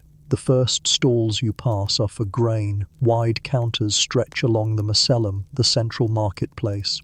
Jars of wheat and barley pile high, their surfaces smoothed by careful hands, and you imagine a merchant leaning forward, scooping a measure into a scale. Bronze weights clink as they balance against the grain, the customer squinting suspiciously to be sure the scales are honest. And here's a mainstream fact. Roman markets were tightly regulated. Officials called aediles checked scales, inspected goods, and punished fraud. Whether they were always effective, well, historians still argue whether regulation truly kept merchants honest or just gave officials excuses for bribes. The chatter rises as you wander deeper. Fishmongers lay out baskets of eels, their slippery bodies twisting, scales flashing in lamplight. The smell is pungent, strong enough that even your imagination wrinkles its nose. Beside them, meat vendors display cuts of pork and goat, while boys run errands with baskets of figs and dates swinging at their sides. Bakers sell loaves stamped with identifying marks, proof of which family or bakery made them. Archaeologists found these carbonized loaves, some even stamped with names like edible business cards turned to ash. A quirky tidbit: one loaf had the name of a slave baked right into it, proof that enslaved bakers sometimes stamped bread to mark responsibility, or maybe to show pride. Imagine being remembered 2 millennia later, not for your speeches or battles, but for your branded sourdough. The market isn't just food. You pass a stall selling dyed cloths, deep red and purple, their colors shimmering in the light. The dyes came from plants, minerals, and even shellfish, some so rare that only elites could afford them. One bolt of purple cloth might cost more than a house. A woman runs her fingers over the fabric, debating whether the shade flatters her, while the merchant insists it's perfect, of course. Further along, potters stack clay lamps and jars, each stamped with their workshop's mark. Blacksmiths clang away in nearby shops, the ringing of hammers echoing like bells. And then there's the money. Coins pass constantly from hand to hand, bronze asses, silver denarii, even gold ore in the hands of the wealthier few. Each coin carries the profile of an emperor, their faces smoothed by wear. You hold one in your imagination, cool and heavy, the metal pressing into your palm. Money in Pompeii wasn't just about value, it was propaganda. Every transaction reminded you who ruled. The market doubles as a rumor mill. 2 farmers argue about the fairness of a grain price, their voices rising. A woman leans close to a friend, whispering about a scandal in the amphitheater. Children dart between stalls, laughing, while a beggar mutters near the fountain, hoping for spare coins. You realize that markets were the city's pulse, noisy, chaotic, essential. Historians still argue whether Pompeii's economy leaned more on local production or long-distance trade. The evidence points both ways. Local farms supplied most food, yet amphorae stamped with foreign seals show imports of olive oil from Spain and fish sauce from as far as North Africa. Pompeii was provincial, yet connected, a small town plugged into an empire-wide supply chain. That tension fascinates scholars. Was this a sleepy farming hub or a bustling trade town? The truth, as usual, lies somewhere in between. You pause at a stall selling bronze trinkets, rings, hairpins, little amulets, some shaped like phalluses which were symbols of protection rather than crude jokes. Romans believed such charms warded off the evil eye. You picture a mother buying one for her child, tying it around their neck as a shield against misfortune. Superstition mixed seamlessly with commerce here, a reminder that buying bread and buying luck could happen side by side. A funny detail slips into your thoughts. Archaeologists found graffiti near the marketplace advertising goods with enthusiastic slogans. One shop owner bragged about the best garum in town, while another scribbled insults against a competitor. Picture it as ancient Yelp wars where rival merchants smeared each other with witty one-liners scratched into plaster. The air grows thick with sound, vendors shouting prices, children giggling, coins clinking.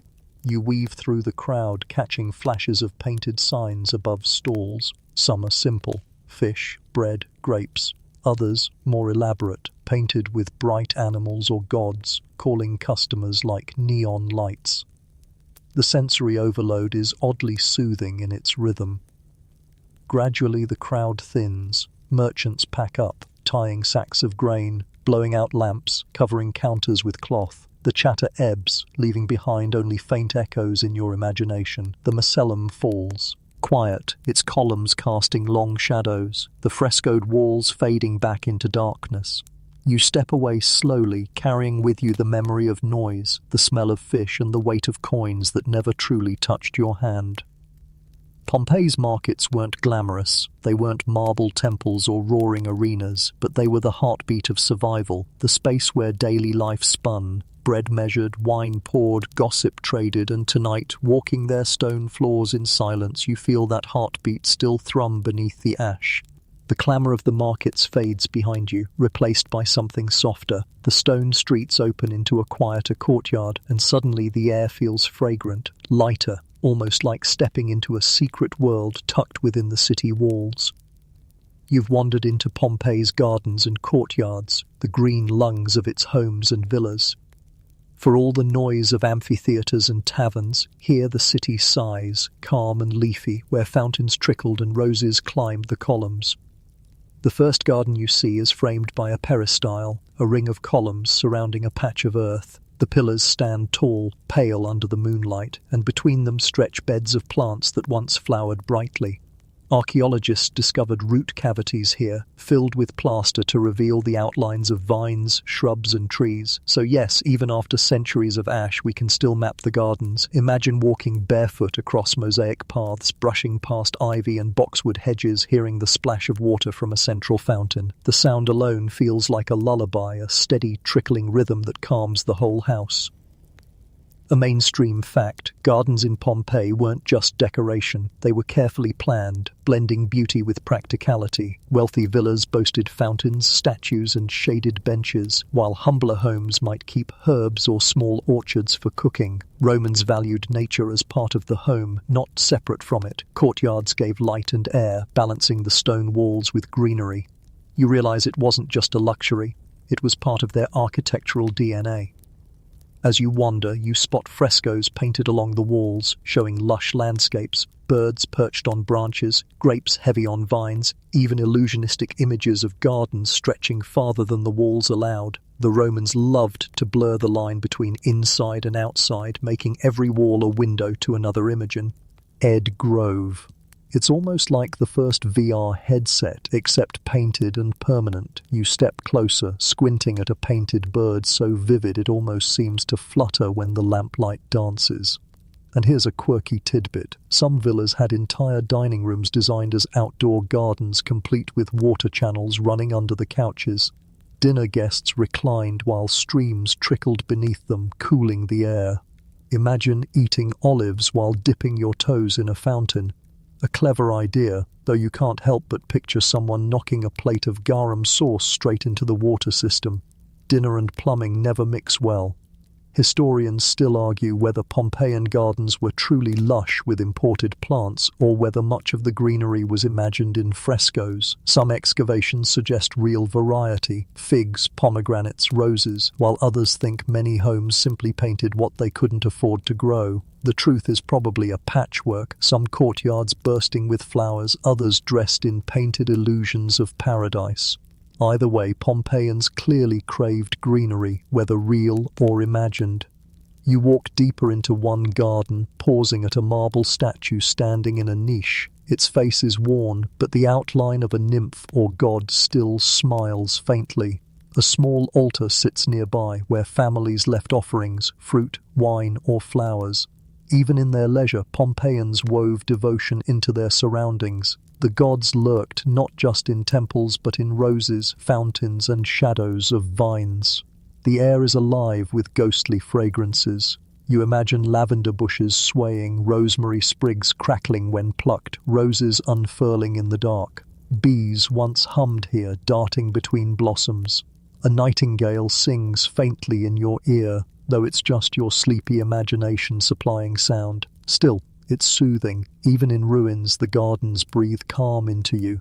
You pass into another courtyard, this one grander, the famous house of the Vetii. Its garden once glowed with painted walls of cupids harvesting grapes, fountains trickling into marble basins, and manicured beds of flowers. The peristyle here feels like a private paradise, a sanctuary where the wealthy owners flaunted taste and wealth by blending art and nature. In your drifting mind, the fountains gurgle again, water catching moonlight as statues gleam wetly, and laughter from a dinner party spills out from the triclinium nearby. A quirky little scene plays in your thoughts, children chasing each other around the columns, giggling, knocking into a marble Cupid statue. Their mother scolds them gently, while a servant rushes to refill the fountain's oil lamps. The house feels alive, not as a museum, but as a lived-in home where greenery was part of everyday play. And then another memory. Not all gardens were so refined. Some were kitchen plots, practical and earthy. Rows of cabbages, leeks, and onions grew in backyards, feeding households. Chickens scratched in corners, herbs dried on racks. The contrast reminds you that gardens in Pompeii, like today, ranged from ornamental showpieces to humble survival plots. Historians still argue whether the love of gardens in Pompeii came from Greek influence or developed uniquely in Roman Italy. Some see clear inspiration from Greek peristyles and fresco styles. Others insist Pompeii's gardens were their own innovation, tied to the fertile Campanian soil. You, wandering through, don't mind which side is right. You just enjoy the cool hush of green in a city of stone. As you linger, you notice the soundscape again. The fountain's steady drip, the rustle of leaves, the distant bark of a dog. The sensory lull feels like a cradle rocking gently. Even the air in your imagination seems fresher, touched with damp soil and blossoms. Woo, breathe deeply as though drawing calm from 2,000 years ago. Finally, you step out of the courtyard, glancing back at columns still silhouetted against the sky. The garden sleeps now, its vines gone, its fountains dry, but in your dreamlike tour, the greenery never fades. It stays vibrant, fragrant, and alive, a reminder that Pompeii wasn't just about ash and tragedy, it was also about roses, laughter, and the soothing rhythm of water over stone. The cool hush of the gardens lingers behind you as you wander into narrower lanes where the walls close in and the air feels charged with energy again. You begin to notice the faintest echoes of laughter, running feet, and high-pitched voices. These aren't the voices of merchants or magistrates, they're children, filling Pompeii with the same chaos that kids bring to every city across time. Tonight you've slipped into their world, where games scatter across cobbles, lessons drone in stuffy rooms, and chalk doodles brighten walls no one thought to preserve. The first sound is the rhythmic clack of knucklebones hitting stone. A group of boys squats near a fountain, tossing little sheep bones like dice. The game, Astragali, was part luck, part skill, and entirely addictive. Each bone landed differently, scored by how it fell, and the boys cheer as one tosses a perfect combination. You crouch nearby, watching their excitement ripple out like sparks. A girl joins, her laughter just as loud, though the boys roll their eyes. Some things, apparently, don't change. A mainstream fact, Pompeian children didn't just play. Many attended school, at least those from wealthier families. Lessons happened in small rooms, or even outside, where a teacher sat with wax tablets and styluses. Students scratched letters into the wax, erased with a flat edge, then wrote again. Literacy rates were higher here than many assume. Graffiti proves plenty of Pompeians could read and write. Still, education wasn't universal. Historians still argue whether schooling reached most boys and almost no girls, or whether more families than expected scraped together the means for basic lessons. The debates swirl, but the chatter of chalk and stylus echoes either way. You peek into one of these makeshift classrooms. A dozen children fidget as a weary teacher drones Latin verses. One boy doodles instead, scratching a crude gladiator helmet into his tablet. Another whispers a joke, making two others stifle giggles. The teacher scolds, threatening a quick flick with his cane. You can't help but smile because classrooms haven't changed much. There's always doodling, always whispered jokes, always a teacher sighing in exasperation.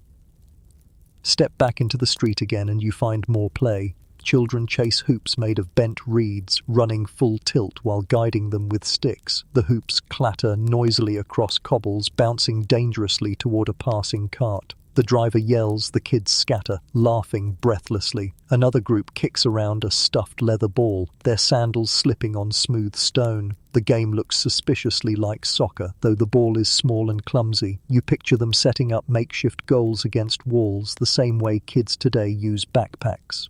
A quirky tidbit adds colour. Archaeologists found tiny terracotta figurines shaped like animals and soldiers, likely toys left behind in bedrooms. They even found a set of miniature wagons complete with tiny wheels. Somewhere in the ruins, a child once pushed those across the floor, making creaking noises, imagining a parade. It's comforting and a little haunting to think of toys mid-play, silenced only by ash.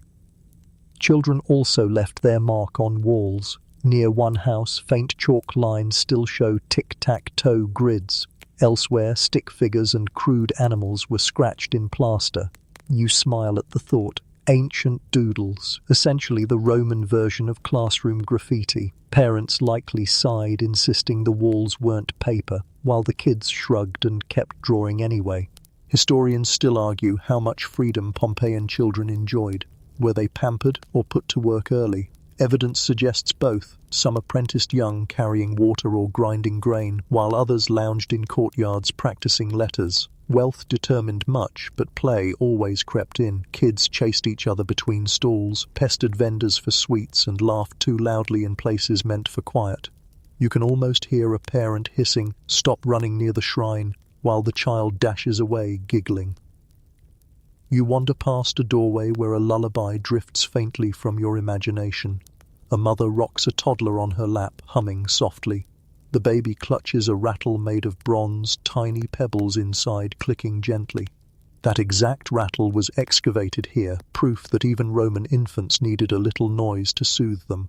The tune is simple, repetitive, and before you realize it, you're swaying slightly, lulled by its rhythm. Further down, teenagers gather at a corner, loitering with casual bravado. They carve their names into the wall, adding little boasts. Marcus is handsome, or Claudia dances well. It's the ancient version of a social feed, just scratched in stone instead of posted online. You imagine one rolling his eyes at his parents, insisting he's too old for chores, while secretly planning to sneak into the amphitheatre. The teen spirit feels timeless, equal parts swagger and uncertainty. The city's rhythm changes when you listen for children. Suddenly, Pompeii feels less like a ruin and more like a neighborhood. Chalk smudges, toys abandoned, laughter spilling into courtyards. It's messy, chaotic, but deeply alive. And you realize this isn't just a city of statues and frescoes. It was also a playground, a classroom, and a nursery. The night deepens, and the children's echoes fade. The hoops stop clattering, the ball stops rolling, the chalkly nest dim into plaster. You step back into silence, but the warmth lingers, the memory of small voices that once turned these streets into a game board. Pompeii's children remind you that history isn't only written by generals and emperors. Sometimes it's scratched in chalk by a laughing kid who never knew their doodle would outlast marble temples. You leave behind the echoes of children's laughter and step into quieter chambers where a different kind of play unfolded. Not games with hoops or chalk, but the daily theatre of self-presentation. Pompeii cared about appearances, and tonight you slip into that world of fashion and cosmetics, where jewelry sparkled in lamplight and powders dusted across cheeks. Forget the grand temples for a moment. Here you stand in front of a polished bronze mirror, watching the faint ghost of your own reflection mingle with the painted faces of the past. You picture a woman arranging her stola, the long draped garment worn over a tunic. The fabric gathers at her shoulders with pins, folds cascading in measured lines. Wealthier women could afford dyes, deep reds from madder root, glowing yellows from saffron, and the coveted purple that whispered status with every swish. Men wore tunics, plain or belted, but for formal occasions pulled on togas, those massive wool wraps that looked elegant until you tried to walk in them. A quirky tidbit. Some Romans hired professional toga folders to drape the thing properly. Imagine a part-time job whose entire description was, "Help your boss not trip on his outfit." Jewelry glimmers everywhere in your imagination. Bronze bracelets, gold rings, delicate earrings shaped like dolphins or serpents. Archaeologists found boxes of trinkets left behind, glass beads in vibrant blues, necklaces with tiny pendants, even amethyst carved into protective charms. Some items were expensive imports, others humble but cherished. You run your fingers across a chain, cool against the skin, and sense the pride of its long-ago owner. Here's a mainstream fact. Cosmetics were big business in Pompeii. Excavations uncovered jars of rouge, pots of kohl for eyeliner, and even remnants of foundation powders. Women, and some men, painted their faces, lined their eyes, and dusted their cheeks to project beauty and status. Perfumed oils added the finishing touch, stored in tiny glass vials shaped like birds or teardrops. The scent in your imagination is sweet and spicy, a swirl of cinnamon, myrrh, and rose. But not all beauty tricks sound appealing. A quirky tidbit makes you chuckle. Roman recipes for face cream sometimes used crocodile dung or powdered mouse brains. Yes, really, wealth didn't save you from bad skincare advice. You picture a woman smearing on her crocodile dung mask, sighing, "It's supposed to make me radiant," while her husband mutters, "It makes you smell like the Nile." It's oddly reassuring. 2,000 years later, people still argue over whether the latest beauty trend is genius or nonsense. Historians still argue whether cosmetics in Pompeii were seen as tasteful self-care or scandalous vanity. Some Roman writers praised painted faces, while others mocked them as deceitful masks, hiding true beauty. You imagine one philosopher wagging his finger, declaring makeup immoral, while women rolled their eyes and kept applying rouge anyway. After all, debates over fashion never really end. They just change hashtags. You drift into a room where a young woman sits with her maid. The maid carefully applies kohl with a slender stick, tracing dark lines around her eyes. The woman studies herself in a polished bronze mirror, tilting her head, adjusting her hair. Pins of ivory and bronze hold her curls in place while ribbons weave through for color. You lean closer and the mirror almost reflects you too, faint, blurred, but caught in the same ritual of self-presentation. Men weren't excluded. Some greased their hair with oils, even dusted it with gold powder for festivals. Others wore rings, especially signet rings engraved with family symbols used to stamp wax seals on documents. You picture a man adjusting his tunic, sliding a ring onto his finger, and practicing a confident stride before heading to the forum. Fashion wasn't just vanity, it was communication, signaling wealth, respectability, or allegiance. And then there's footwear, sandals slapped on every street, from simple leather thongs to elaborate laced boots. Some were studded with metal nails for grip, leaving dotted tracks in the stone. You glance down at your own sandals in this dream, imagining them patterned after those prints still visible in Pompeii's roads. It's eerie and comforting all at once, shoes tracing the same paths across centuries. A funny little scene forms in your head. Teenagers hanging around a fountain, comparing hairstyles. One brags about his new haircut from the barber. Another teases him for looking like a Greek statue gone wrong. A girl laughs, twirling her necklace, while her friend pretends not to notice. The energy feels timeless, self-conscious, playful, and deeply human.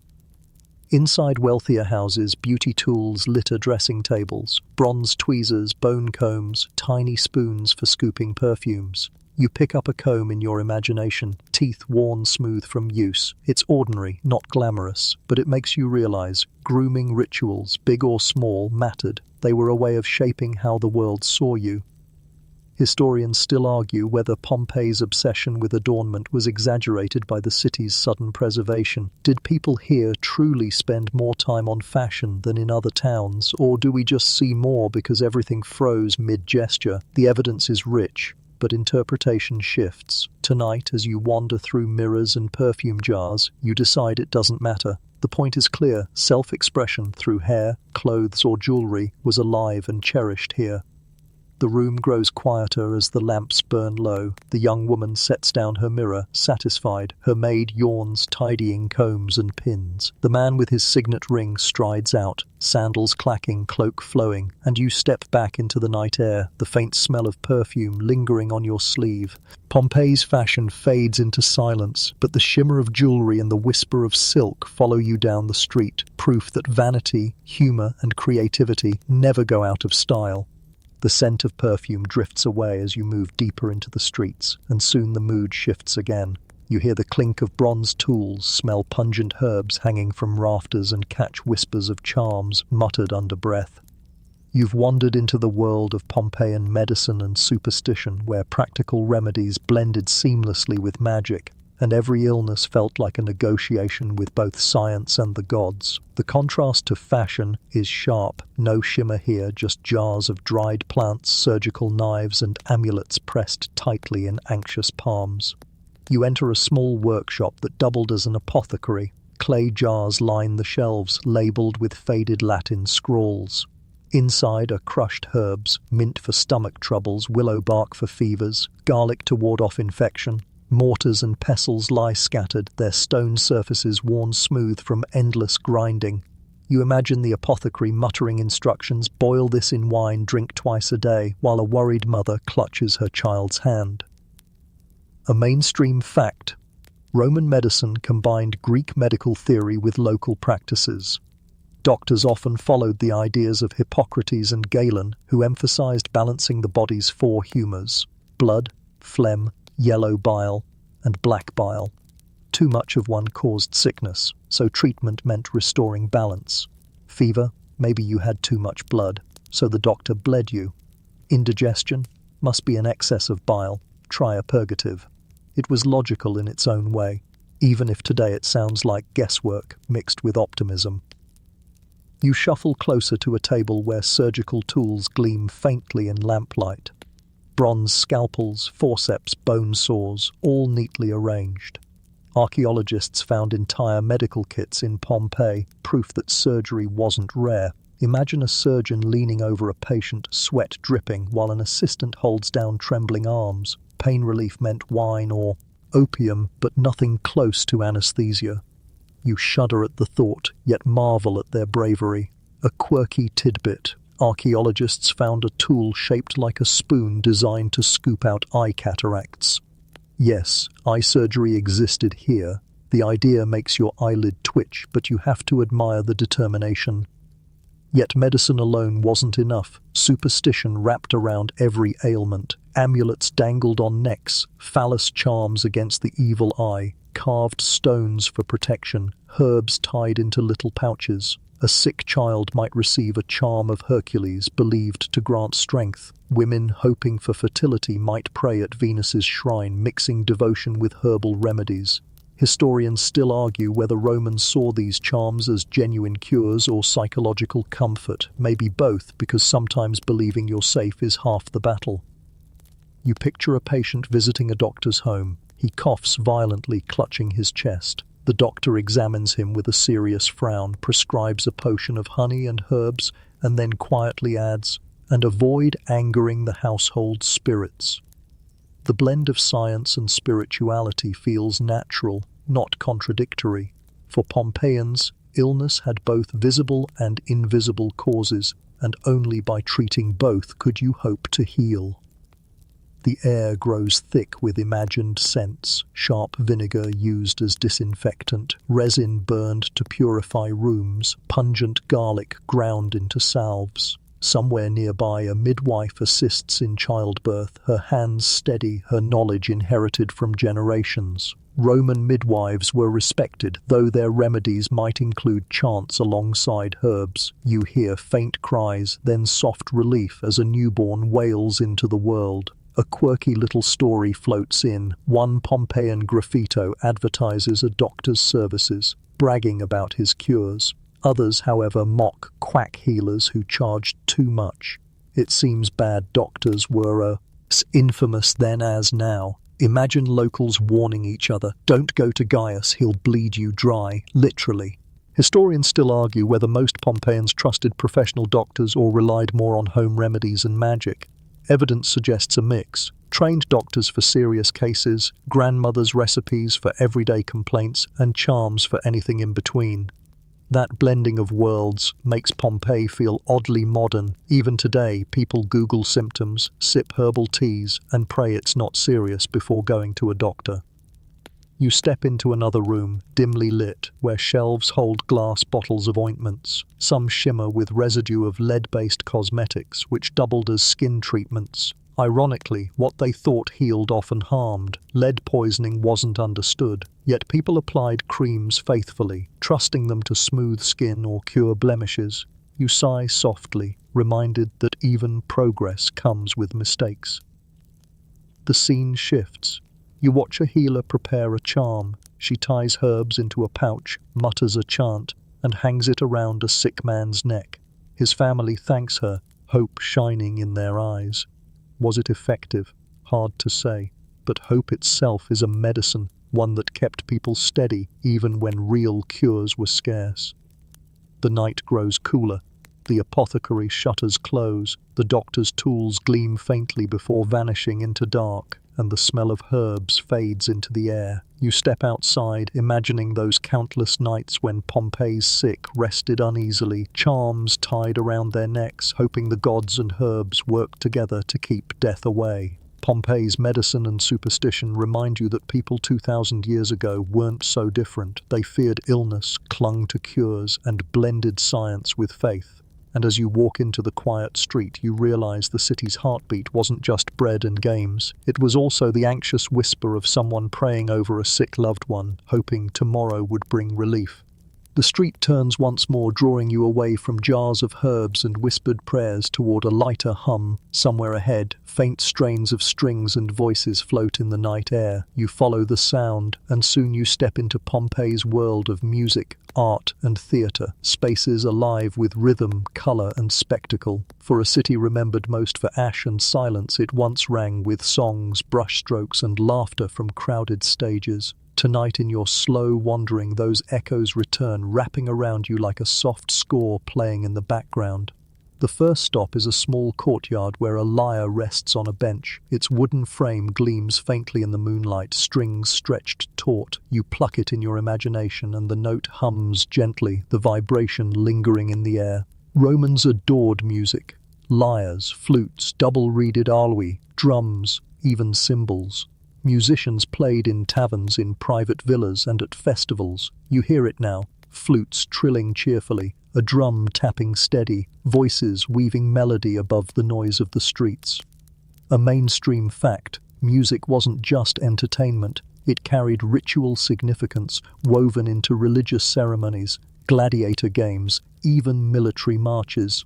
Trumpets blared in the amphitheatre to announce combat, while sacred hymns floated in temples to honor gods. Music structured time, guiding festivals and funerals alike. In Pompeii, murals and instruments discovered in houses prove that song and sound were as essential to daily life as bread and wine.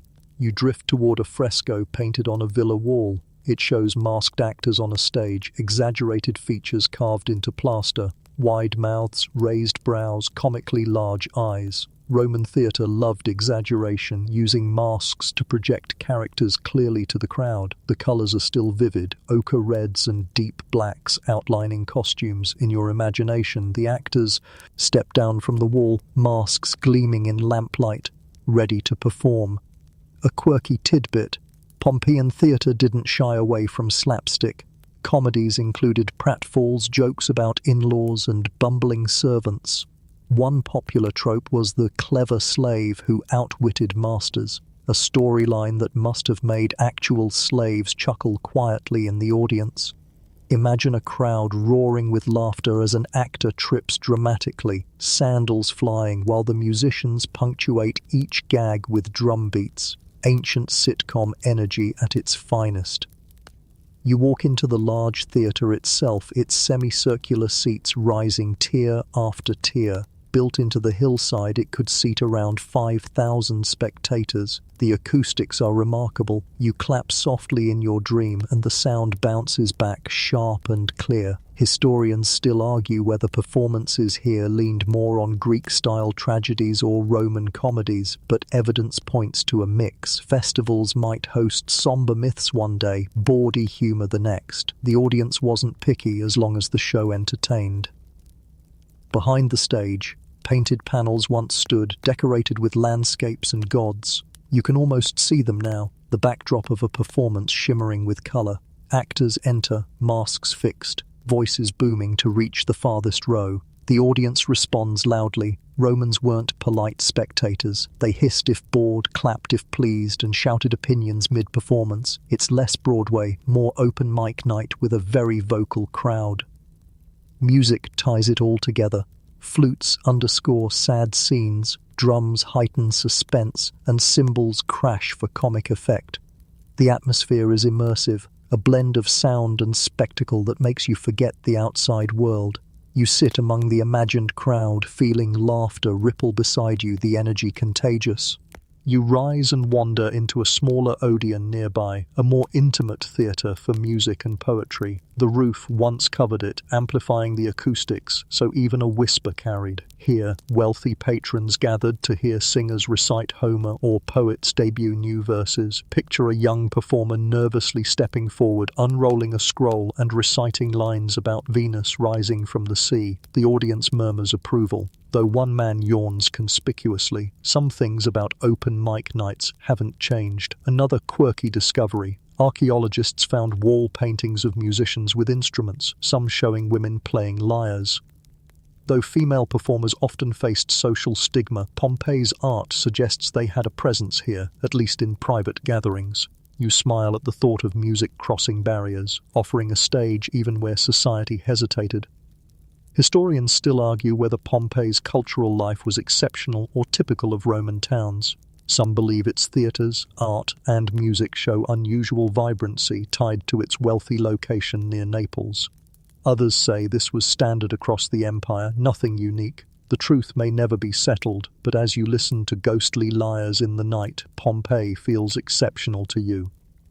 Art surrounded the city, not just in theatres. You pass walls painted with mythological scenes, Hercules battling monsters, Dionysus leading revelers, Venus emerging from waves. These frescoes weren't just decoration, they were conversation pieces, moral lessons, even subtle jokes. One wall might show noble heroes, another cheeky cupids stealing grapes. You smile at the humor, the way even art mixed gravity and mischief.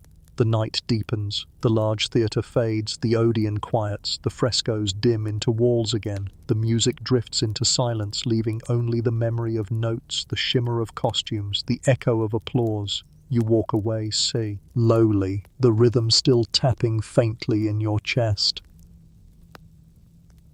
Pompeii's music, art and theatre remind you that a city isn't just stone and commerce, it's also laughter in a crowded amphitheatre, a painted mask smiling from a wall, a flute carrying melody across a courtyard. And even under ash, those echoes linger, soft enough to lull you deeper into sleep. The echoes of flutes and applause soften behind you as you drift once more into Pompeii's labyrinth of streets. The sky above darkens and oil lamps flicker faintly in niches, throwing shadows that sway across walls. The day's noise has ebbed into something quieter, slower. Now you're slipping into the city's nighttime rhythm, those secretive hours when alleys darken, doors creak open, and Pompeii's people carry late-night errands and whispered meetings under the watch of dim lamps. You turn a corner, and there it is, the golden glow of a lamp seller's stall. Small terracotta lamps, their nozzles blackened with soot, sit ready for customers. You imagine choosing one, perhaps molded with a dolphin or stamped with Venus or shaped like a leaf. Fill it with oil, light the wick, and suddenly the night shrinks back a little. A mainstream fact, Pompeii relied heavily on these little lamps. Street lighting was rare, so homes, taverns, and temples all depended on their warm, flickering glow. Imagine every house twinkling with dozens of them, like stars scattered across the city's walls. You step deeper into the alleys. A tavern door still stands open, laughter spilling faintly into the street. A group of men stagger out, slurring their goodbyes. Their sandals scrape as they head toward home, one of them humming a tune from the theatre you just left. The tavern quiets soon after, its lamps dimmed, its door bolted against the night. But not everyone sleeps. You pass a baker's shop where embers still glow in the oven. Bakers often worked overnight, preparing bread for the morning crowds. Imagine their rhythm, kneading dough under lamplight, sweat glistening in the heat, the smell of yeast heavy in the air. By dawn, baskets of warm loaves would be ready, stacked and stamped for sale. A quirky tidbit: archaeologists discovered some of these loaves carbonized in the ovens divided into neat 8 wedges, as if waiting to be handed out to hungry customers who never came. Further along, you notice shadows moving near a fountain. 2 women fetch water late, their clay jars clinking softly. Perhaps they've returned from a long day, or maybe the cooler night makes the chore easier. They gossip quietly, laughter bubbling under their whispers before balancing the jars gracefully on their shoulders. Their sandals tap away, leaving the fountain trickling alone again. Historians still argue whether Pompeii's nights were peaceful or perilous. Some evidence suggests crime was more common after dark, thieves lurking in alleys, drunks causing trouble. Others believe the tight-knit nature of neighborhoods made the streets relatively safe, with people looking out for one another. Tonight, you walk the gentler version, where shadows hold mystery but not menace. The lamps glow kindly, the silence hums softly, and the night embraces rather than threatens. You pause near a brooding doorway. From inside comes faint music, perhaps a lyre strummed in solitude, a musician practicing even after the crowds are gone. The notes float out delicate, like moths escaping into the night air. It's strangely intimate, like overhearing a secret. You smile and keep walking, the melody fading with each step. A quirky discovery adds more texture. Graffiti in Pompeii sometimes described night adventures. One scribble bragged about a lover's rendezvous by the light of the moon. Another warned about watchmen prowling the streets. You picture teenagers sneaking out for mischief, lovers stealing kisses under shadowed porticos, and night patrols grumbling as they tried to keep order. For a city without electric lights, the night was both playground and gamble. The alleys tighten, and you pass a tiny shrine built into a wall. Its painted spirits glow faintly in lamplight, protecting late-night travelers. Someone has left a crumb of bread and a wilted flower. The offering looks humble, but you sense its weight. For Pompeians, even walking at night invited the unseen. Spirits, luck, fate.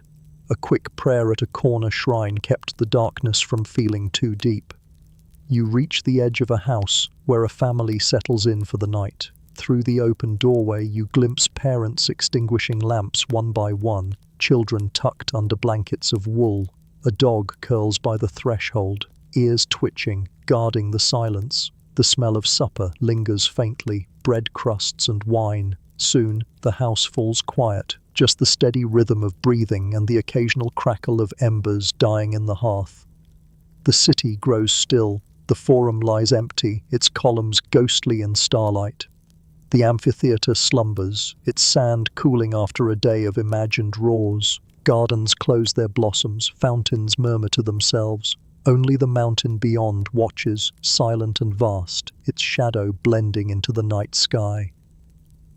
You pause in the middle of an alley. The silence is heavy now, broken only by the drip of water from a fountain spout and the faint scurry of a mouse. The lamps flicker, casting long shadows, then sputter out as the oil runs low. For a moment, Pompeii is almost pitch dark, save for the stars glinting overhead. You tilt your head back, watching them shimmer. The same constellations Romans traced in stories, the same lights that guided sailors in the bay. Pompeii's nightfall was both ordinary and enchanted. Ordinary in its chores and tavern chatter, enchanted in its shadows and starlight. As you walk on, the city seems to exhale, releasing the energy of the day and settling into calm. And in that calm, you too feel the pull of sleep, as though the entire city is tucking you in, lamp by lamp, until only the stars keep watch. The stars above glimmer faintly, and for a moment the city feels perfectly still, cradled under their quiet watch. But as you walk further, the ground trembles, just slightly at first, almost like the pulse of a heartbeat beneath the cobbles. You pause, tilting your head, wondering if you imagined it. Then it comes again, heavier this time, rattling a shutter loose, making a lamp flicker nervously. The air sharpens, carrying a faint sulphur tang, acrid and biting in your nose. You've reached the day when Pompeii's calm finally cracked. The day of ash, when Mount Vesuvius decided to roar. At first, the city didn't know what to make of it. You imagine Pompeians standing in the forum, squinting at the mountain as a thin column of smoke uncurled into the blue. Some thought it was a storm cloud. Others muttered that Vulcan, god of fire, was at work in his forge. But soon the column widened, climbing the sky like a pine tree, thick trunk below, spreading canopy above. Pliny the Younger, who watched from across the bay, later described it just so. The sight must have been both mesmerizing and terrifying, a spectacle that made people forget their errands and stare skyward with dry mouths. A mainstream fact, the eruption began on August the 24th, 79 CE. Though some evidence suggests it might have been later in autumn. Within hours, pumice stones rained down, blanketing rooftops and streets. Some houses collapsed under the weight, while others filled knee-deep with white rock. Imagine walking as stones pelted around you, thudding like hail, bruising skin, clattering against tiles. Citizens tied pillows to their heads for protection, scrambling for cover. You shuffle along the cobblestones in your imagination, hearing the thud, thud, thud of pumice, feeling the city's panic swell. A quirky tidbit.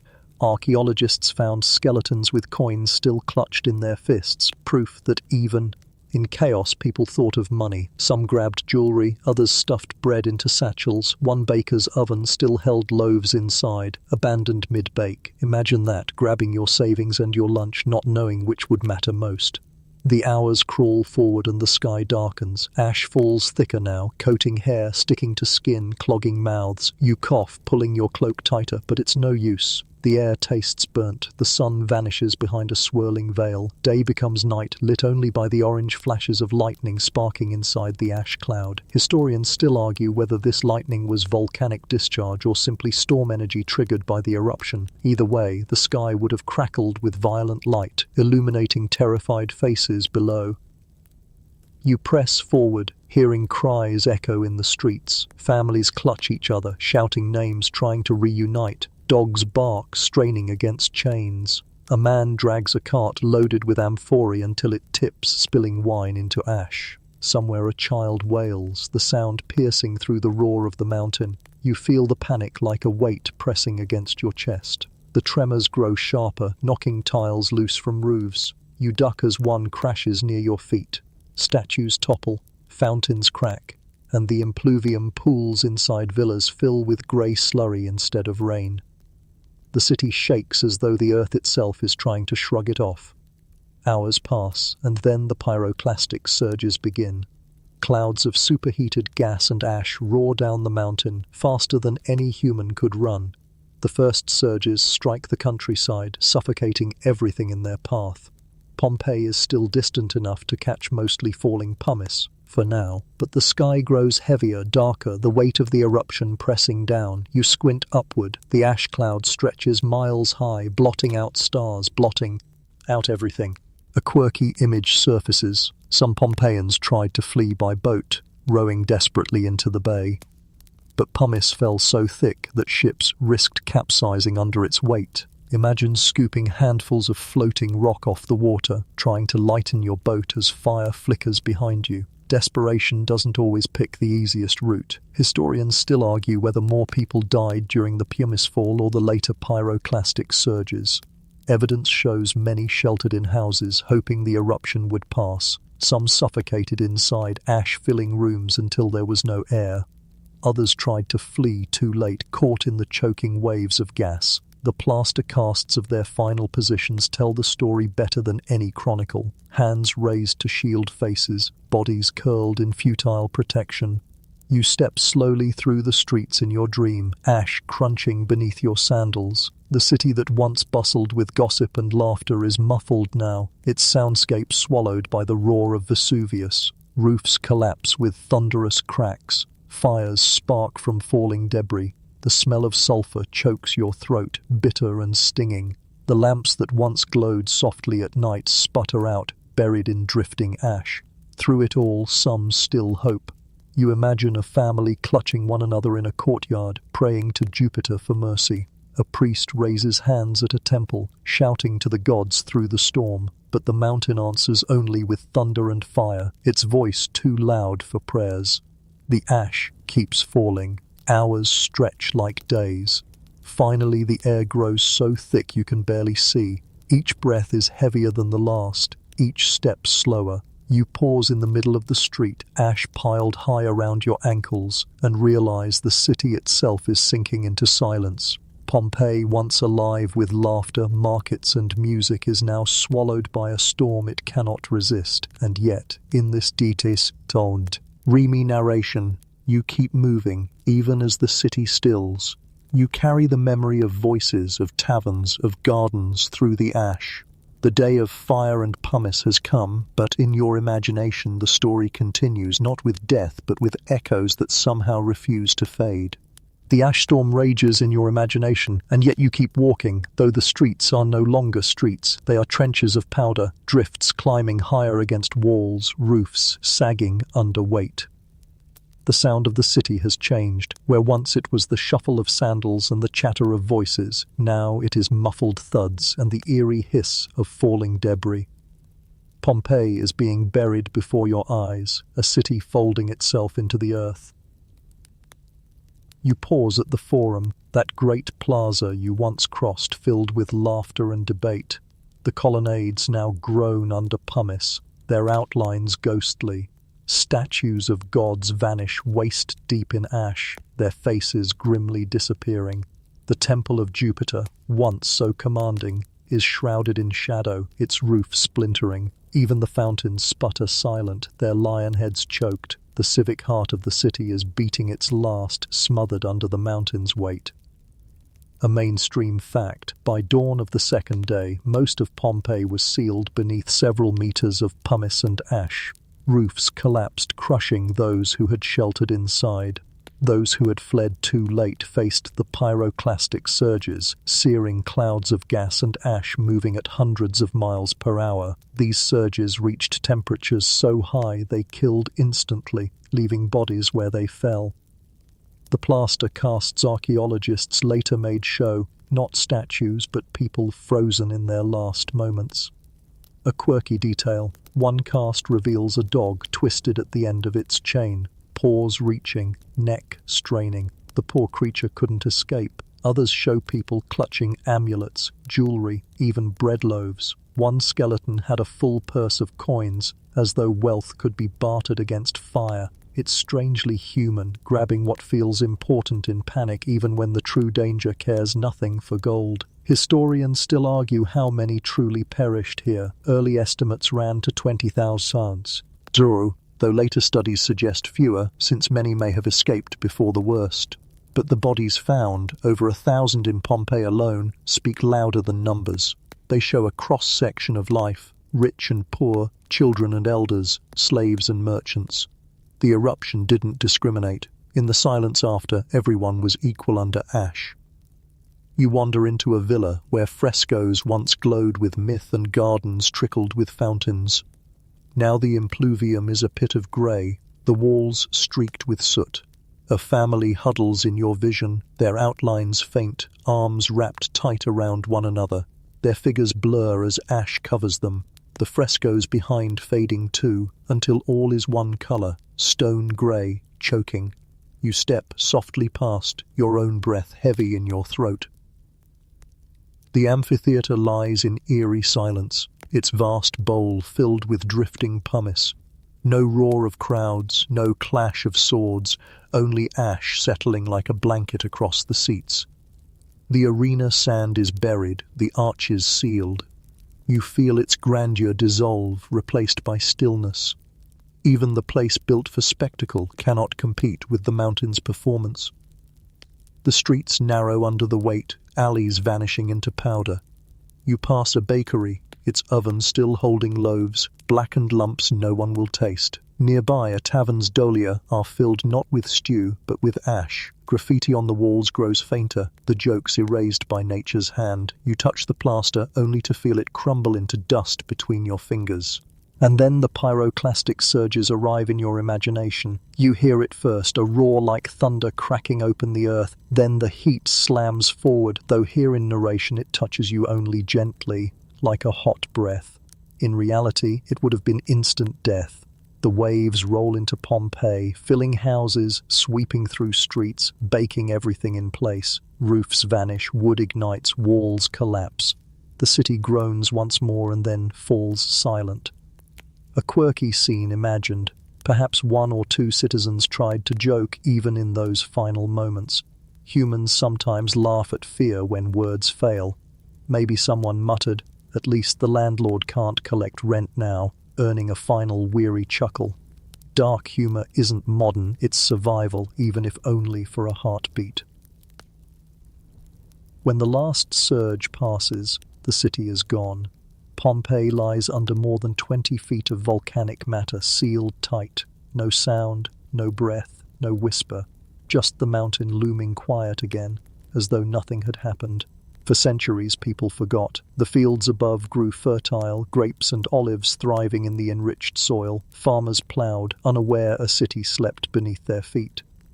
You stand in the silence now, the ash drifting down like snow. The streets you walked are gone, the voices you heard extinguished. Yet something lingers, shapes beneath the grey, stories still imprinted in walls, laughter still trapped in frescoes. The city is buried, yes, but not erased. In some strange way, Pompeii simply pressed pause, waiting. Historians still argue what survivors thought in the years after. Did they mourn? Did they tell tales of a cursed city swallowed whole? Or did they, like most people, move on, ploughing fields, building elsewhere, letting memory fade? The debate remains, but tonight, in your dreamlike walk, Pompeii feels alive even in burial. The ash settles around you. The mountain grows stent. Ill again, looming black against the stars. The city sleeps now, deeply sealed under stone and time. You take one last slow step, feeling the weight of silence pressing down. Pompeii is buried, but the story is not. It lingers in the quiet, waiting for centuries later when hands will dig and voices will rise again. The silence after the storm is almost unbearable. Pompeii lies buried, smothered under ash and pumice. Its laughter, arguments and footsteps stilled. For centuries it will remain that way, hidden, forgotten, a ghost beneath fertile soil. But in your wandering dream, time bends. The centuries roll forward like a film sped up, and now you find yourself watching the city reawaken slowly as curious hands begin to dig. This is the rediscovery, when Pompeii's fragile voices surface again. It begins in the 16th century, when workmen digging a canal stumble upon walls and frescoes. At first, no one quite understands what they've found. Farmers plough fields above, their oxen trudging unknowingly over buried streets.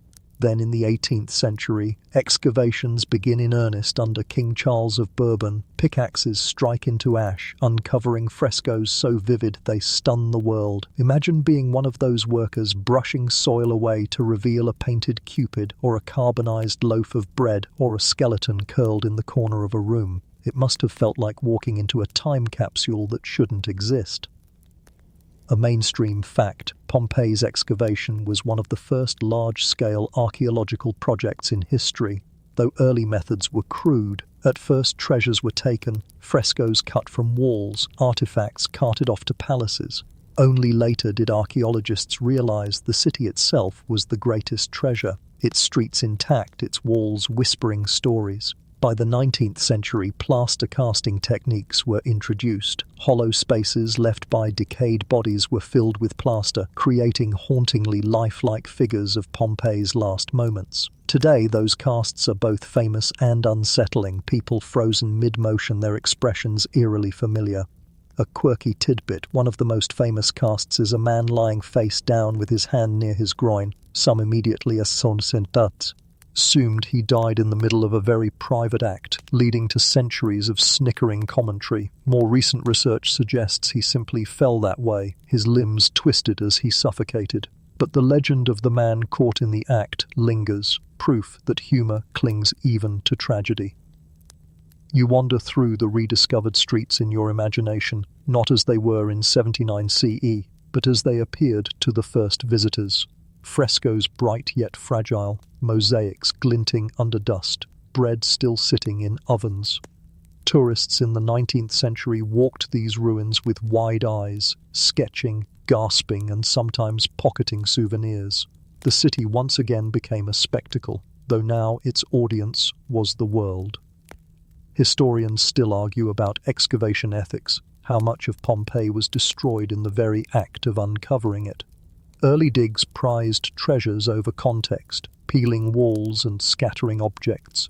Later, more careful methods preserved entire blocks. Even today, debates rage. Should the city be fully uncovered, risking exposure to weather, or left partly buried for future generations with better technology? There is no easy answer. The mountain that destroyed Pompeii also preserved it. Now humanity struggles to keep it safe from its second enemy, time. You picture modern archaeologists crouched over delicate objects, brushing ash from a mosaic of dolphins, or analyzing graffiti scratched into plaster. One reads, "Satura was here on September 3rd. Another, Marcus loves Julia." Small voices resurface, ordinary and eternal. They make the city human again, reminding you that Pompeii wasn't just ruins or casts, but people with crushes, jokes, arguments, and appetites. Walking through the excavated streets at night in your imagination, you feel both wonder and sorrow. The brothel walls still grin with cheeky frescoes. The amphitheatre yawns silent, its sand green with grass. The bakeries still have ovens, some with carbonized bread left inside. It's breathtaking yet fragile. Everything here teeters between survival and decay, clinging on as long as possible. A quirky discovery. In 2019, archaeologists uncovered a fresco of a Roman snack that looks suspiciously like a modern pizza, flatbread topped with fruit and spices. The world laughed at headlines calling it the oldest pizza, though technically it wasn't. Still, the resemblance charmed people everywhere. Pompeii continues to surprise, offering not just grand temples but small, delicious glimpses of everyday life. As you stroll on, you reflect. Pompeii wasn't saved to be perfect. It was saved to remind us of the ordinary. The graffiti, the bread, the dice games, the chalk doodles, they matter as much as the temples, because they show that history isn't just emperors and battles. It's laughter, vanity, fear, and tenderness, all preserved in volcanic ash. Historians still argue what Pompeii's legacy should be. Is it a cautionary tale of nature's power? A window into Roman daily life, a monument to tragedy? Perhaps it's all three. You stand in the middle of its excavated forum, stars shining above, just as they did that final night, and you realize the truth is less about interpretation and more about memory. Pompeii whispers, "We were here, and now so are you." The city settles into silence again, but this time it feels like a gentle silence, not suffocation.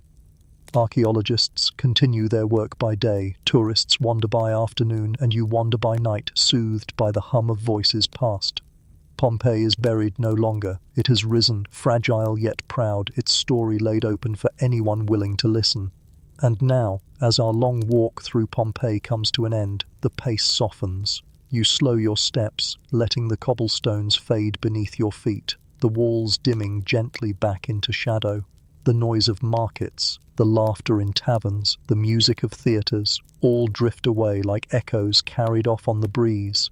What remains is quiet, the kind of quiet that wraps around you like a blanket. The mountain looms still, but in this closing moment it feels less menacing and more watchful, like a guardian that has seen everything and now chooses silence. You breathe deeply, the air cool and calm in your imagination, touched faintly with rosemary and ash, a paradox of beauty and fragility. The city, though buried, is alive in memory. Its mosaics, graffiti and voices remain, not loud, not desperate, just steady, like a heartbeat you notice only when you're still enough to hear it. Let that rhythm guide you now. Your breathing slows, matching the hush of empty courtyards and trickling fountains. Each inhale brings a sense of grounding, each exhale releases the weight of the day. You let go of the crowds, the tremors, the ash. What stays is serenity, an ancient calm that drifts across centuries to meet you here in this gentle night. Picture the oil lamps glowing faintly, one by one going out. Picture the stars above, patient and eternal, watching over the quiet ruins. Picture yourself at peace, resting in the embrace of a city that once lived loudly and now whispers softly. And as you close your eyes, Pompeii closes with you, its story finished for tonight, its silence a lullaby. Sleep comes easily, like ash settling into stillness, soft and slow,